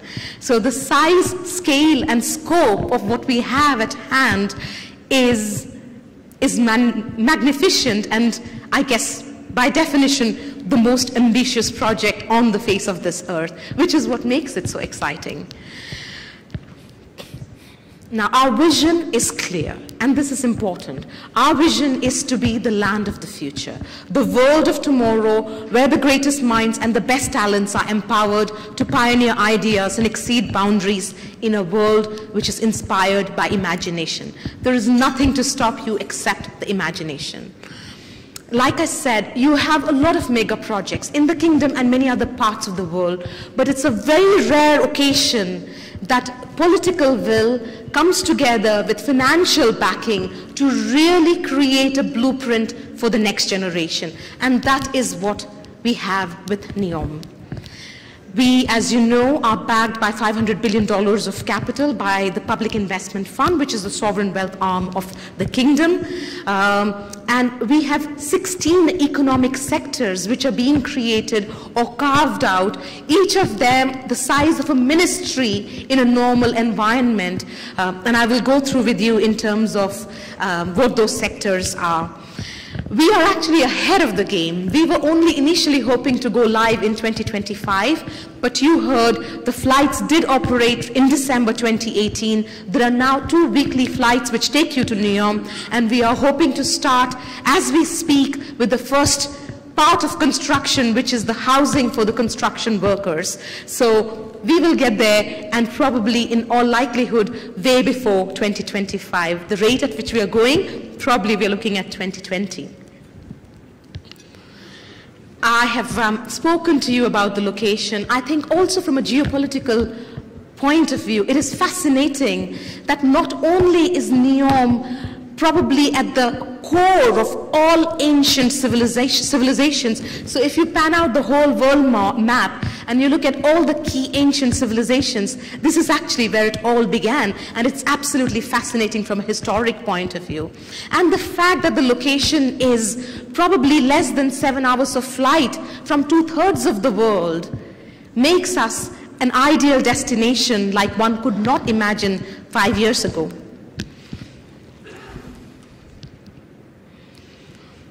If sustainability and community, and I will talk you through this, if I don't have any slide, and if I had just one key message to speak of, it would be this.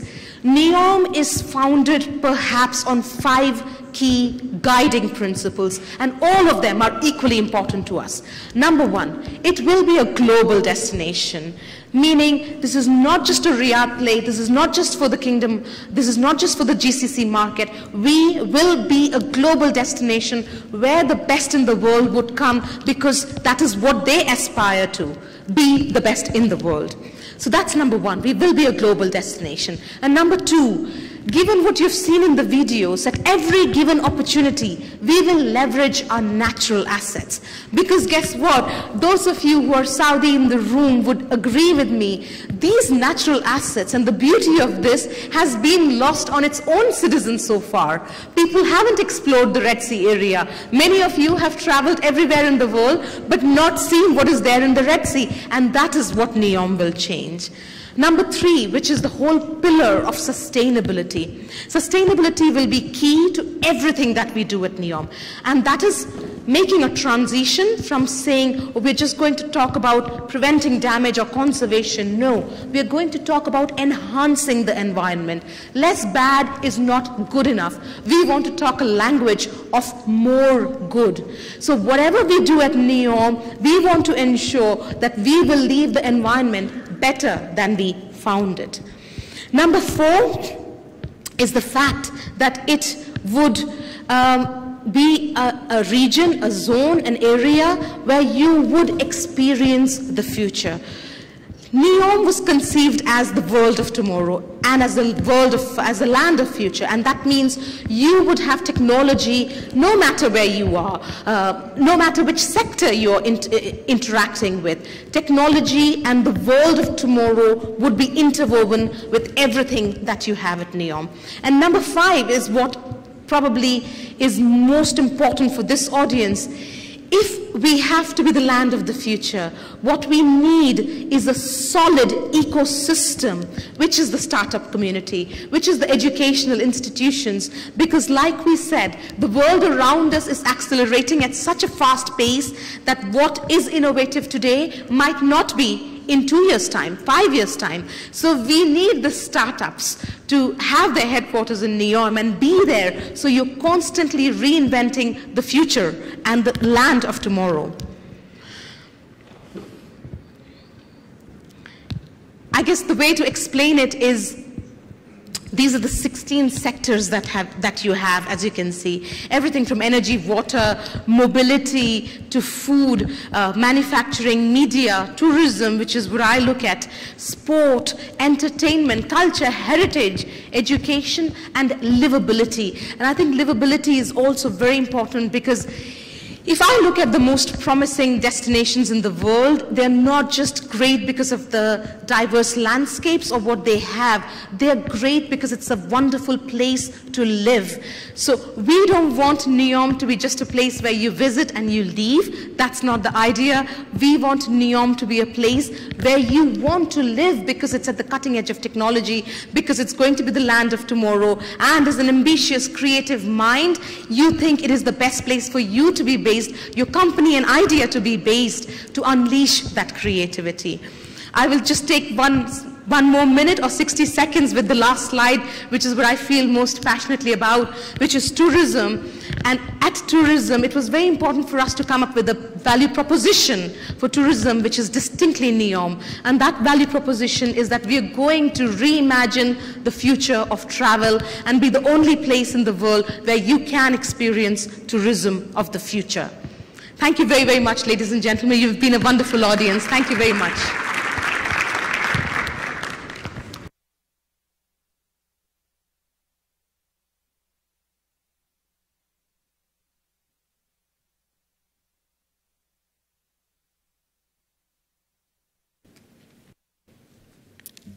شكرا للمتحدثة على هذا العرض الشيق. أيها الحفل الكريم، بالشراكة مع شركة معامل وادي السيليكون العالمية، نظمت شركة وادي الرياض مسابقة الشركات الناشئة بهدف الوصول إلى الشركات الناشئة الأكثر إبداعاً في السعودية. وقد تم فرز المتقدمين من قبل أحد أبرز الخبراء في تسريع الشركات الناشئة بوادي السيليكون. ومن خلال أساليبهم المتقدمة في تقييم الشركات، قامت شركة معامل وادي السيليكون بالشراكة مع شركة وادي الرياض باختيار أفضل المتسابقين والذين قاموا بتقديم عروضهم بالأمس. وسيتم الإعلان عن الفائزين بعد قليل. والآن يسرني أن أدعو المحكمين لإعلان أسماء الفائزين.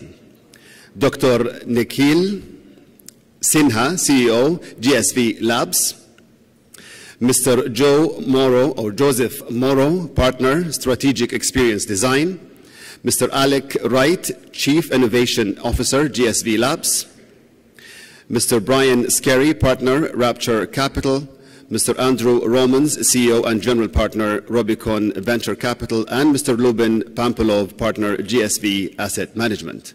Gentlemen, please proceed to the stage.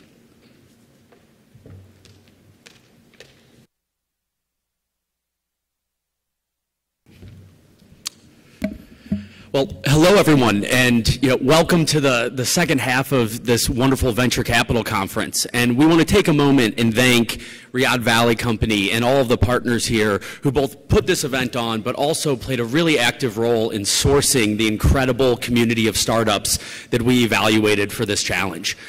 Ultimately, with dozens of applications, we focused in on the 7 that you saw yesterday, and had an amazing opportunity both to hear those entrepreneurs and founders pitch and share their vision for their company, and then really allow our judges to push and prod and develop an understanding so that we could make a strong decision around our winners. So after the pitches yesterday, we all convened and had a relatively intense debate over the top startups and got to the point, after looking at the people, the product, the potential of the market, to ultimately determine who our top teams would be.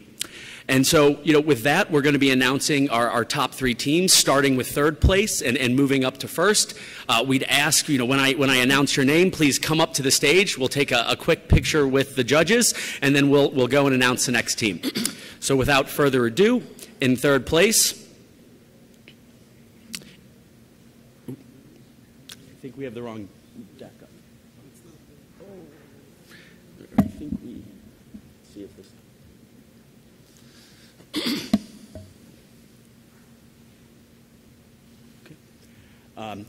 We'll just do it via audio. In 3rd place is Abu Cash.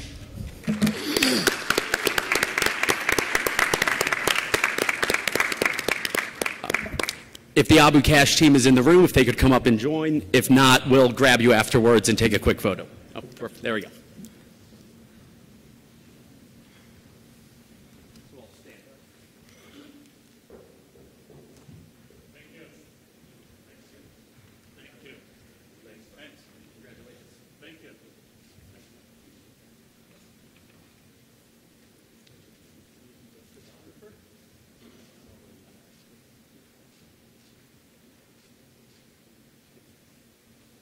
Thank you very much.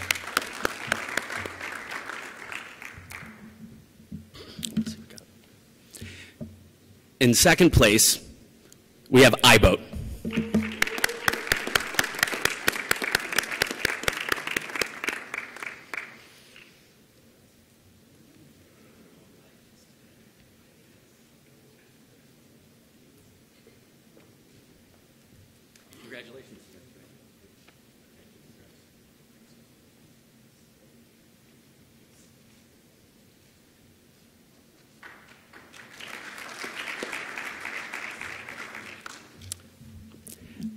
And finally, our winner of the competition, in first place, very excited to announce Maya Clinic.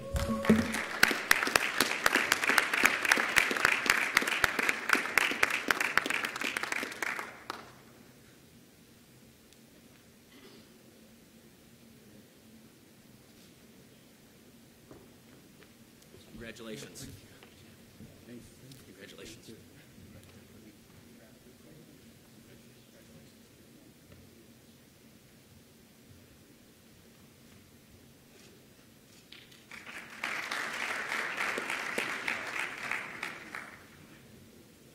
Wonderful. Thank you again to every startup that applied and to our judges, and we can't wait to see our next group of startups at next year's Venture Capital Conference. Thank you all.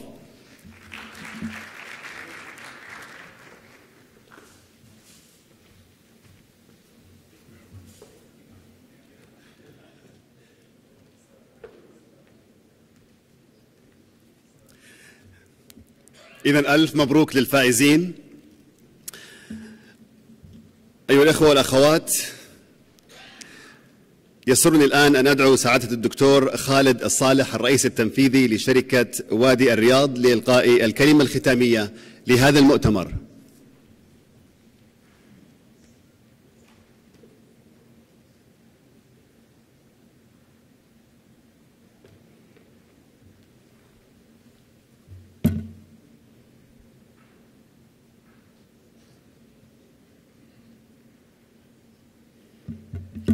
بسم الله الرحمن الرحيم، والصلاة والسلام على أشرف الأنبياء والمرسلين، وبعد. حضورنا الكرام، السلام عليكم ورحمة الله وبركاته. أنا الآن بينكم وبين الغداء، فأحاول أن يكون إن شاء الله مختصر. فقط يعني كلوزنج، أنا بس ودي أعبر عن الشكر والتقدير لكل الحضور. يعني أنا برتجل الكلمة. حاولنا أن نوفر يعني فرصة لالتقاء الجهات ذات العلاقة. عندنا يعني هموم وتحديات، وعندنا طموح، وإن شاء الله يعني تطلعات. المؤتمر هذا اللي هو يعتبر المؤتمر الثاني لشركة وادي الرياض. قبل تقريبا 3 سنوات كان المؤتمر الأول عام 2015. كنا نناقش أشياء كانت تعد يعني من أكبر المشاكل اللي تواجهنا. الآن صارت في يعني عداد النسيان. الحكومة أصبحت إلكترونية، كثير من الإجراءات صارت تتم بشكل سريع، لكن يجب أن يعني نتفق أن الطريق صعب جدا، ومن واجبنا إحنا يعني كشركة وادي الرياض وزملائنا الآخرين في الأودية الأخرى وكل الجهات الحكومية أن نكون يعني أداة فاعلة ومحفزة بشكل إيجابي للوصول إلى الأهداف اللي يعني نرجو أن إن شاء الله نساعد حكومتنا الرشيدة في تحقيقها وتحقيق أهداف رؤية 2030. في جهات معينة شاركت معنا، أحب أن أوجه لهم الشكر. من ضمنها يعني الجهات الحكومية والشبه الحكومية. شارك معنا جميع أودية التقنية بالإضافة إلى وادي الرياض الدراية الاستثمارية شركة جامعة بن سعود. وجه الشكر إلى وادي الظهران للتقنية، وادي مكة للتقنية، وادي جدة للتقنية. كذلك وجه الشكر إلى جامعة الملك عبد الله، الجهات الحكومية الأخرى واللي لها دور كبير ويعني نتوقع منها إن شاء الله الدعم الكبير. هيئة المنشآت الصغيرة والمتوسطة، الهيئة السعودية الملكية الفكرية، هيئة الاستثمار، بنك التنمية الاجتماعية.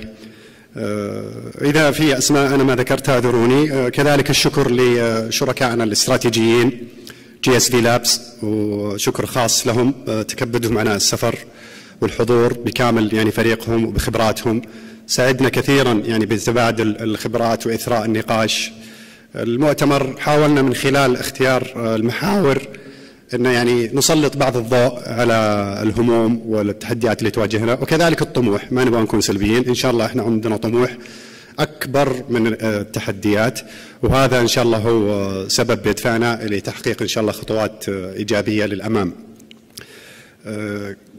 محاور المؤتمر كلها يعني كانت تصب في الجانب اللي يتعلق بالنقل التقنية والابتكار وريادة الأعمال، المحور هذا محور رئيسي في موضوع الرؤية و2030. لعله يعني من الشيء الجميل يعني أثناء انعقاد المؤتمر بالأمس كان في إعلان عن مبادرة ضخمة وطموحة اللي هي مبادرة الصناعة الوطنية، اعتمدها ولي العهد حفظه الله بتوجيه من خادم الحرمين الشريفين. المبادرة هذه باختصار يعني أنا أعتقد أن طلعت عليها بشكل سريع. نتكلم عن 1.2 تريليون ريال، تقريبا 300 مليار دولار أو أكثر. نتكلم عن أكثر من 1,500,000 وظيفة. نتكلم يعني عن طموح إن شاء الله، وما في شك أن المبادرة هذه أكيد فيه يعني تلاقي وتلاقح بينها وبين المجال اللي نتكلم فيه. أكيد أن عملية ريادة الأعمال والابتكار والتقنية هي بتكون إن شاء الله يعني نقطة فاعلة وداعمة لتحقيق الأهداف اللي نتطلع لها.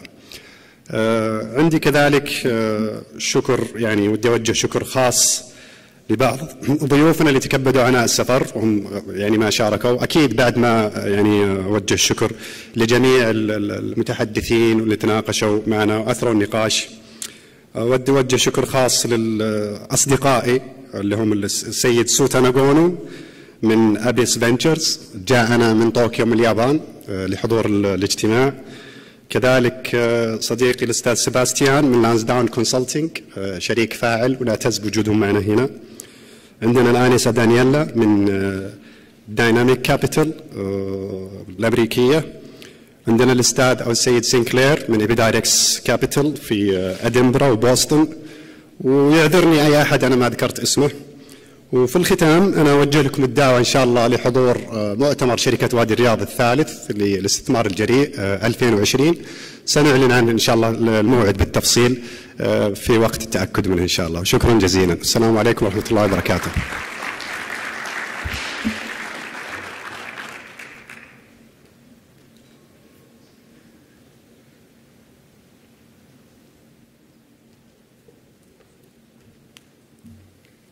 شكرا دكتور خالد.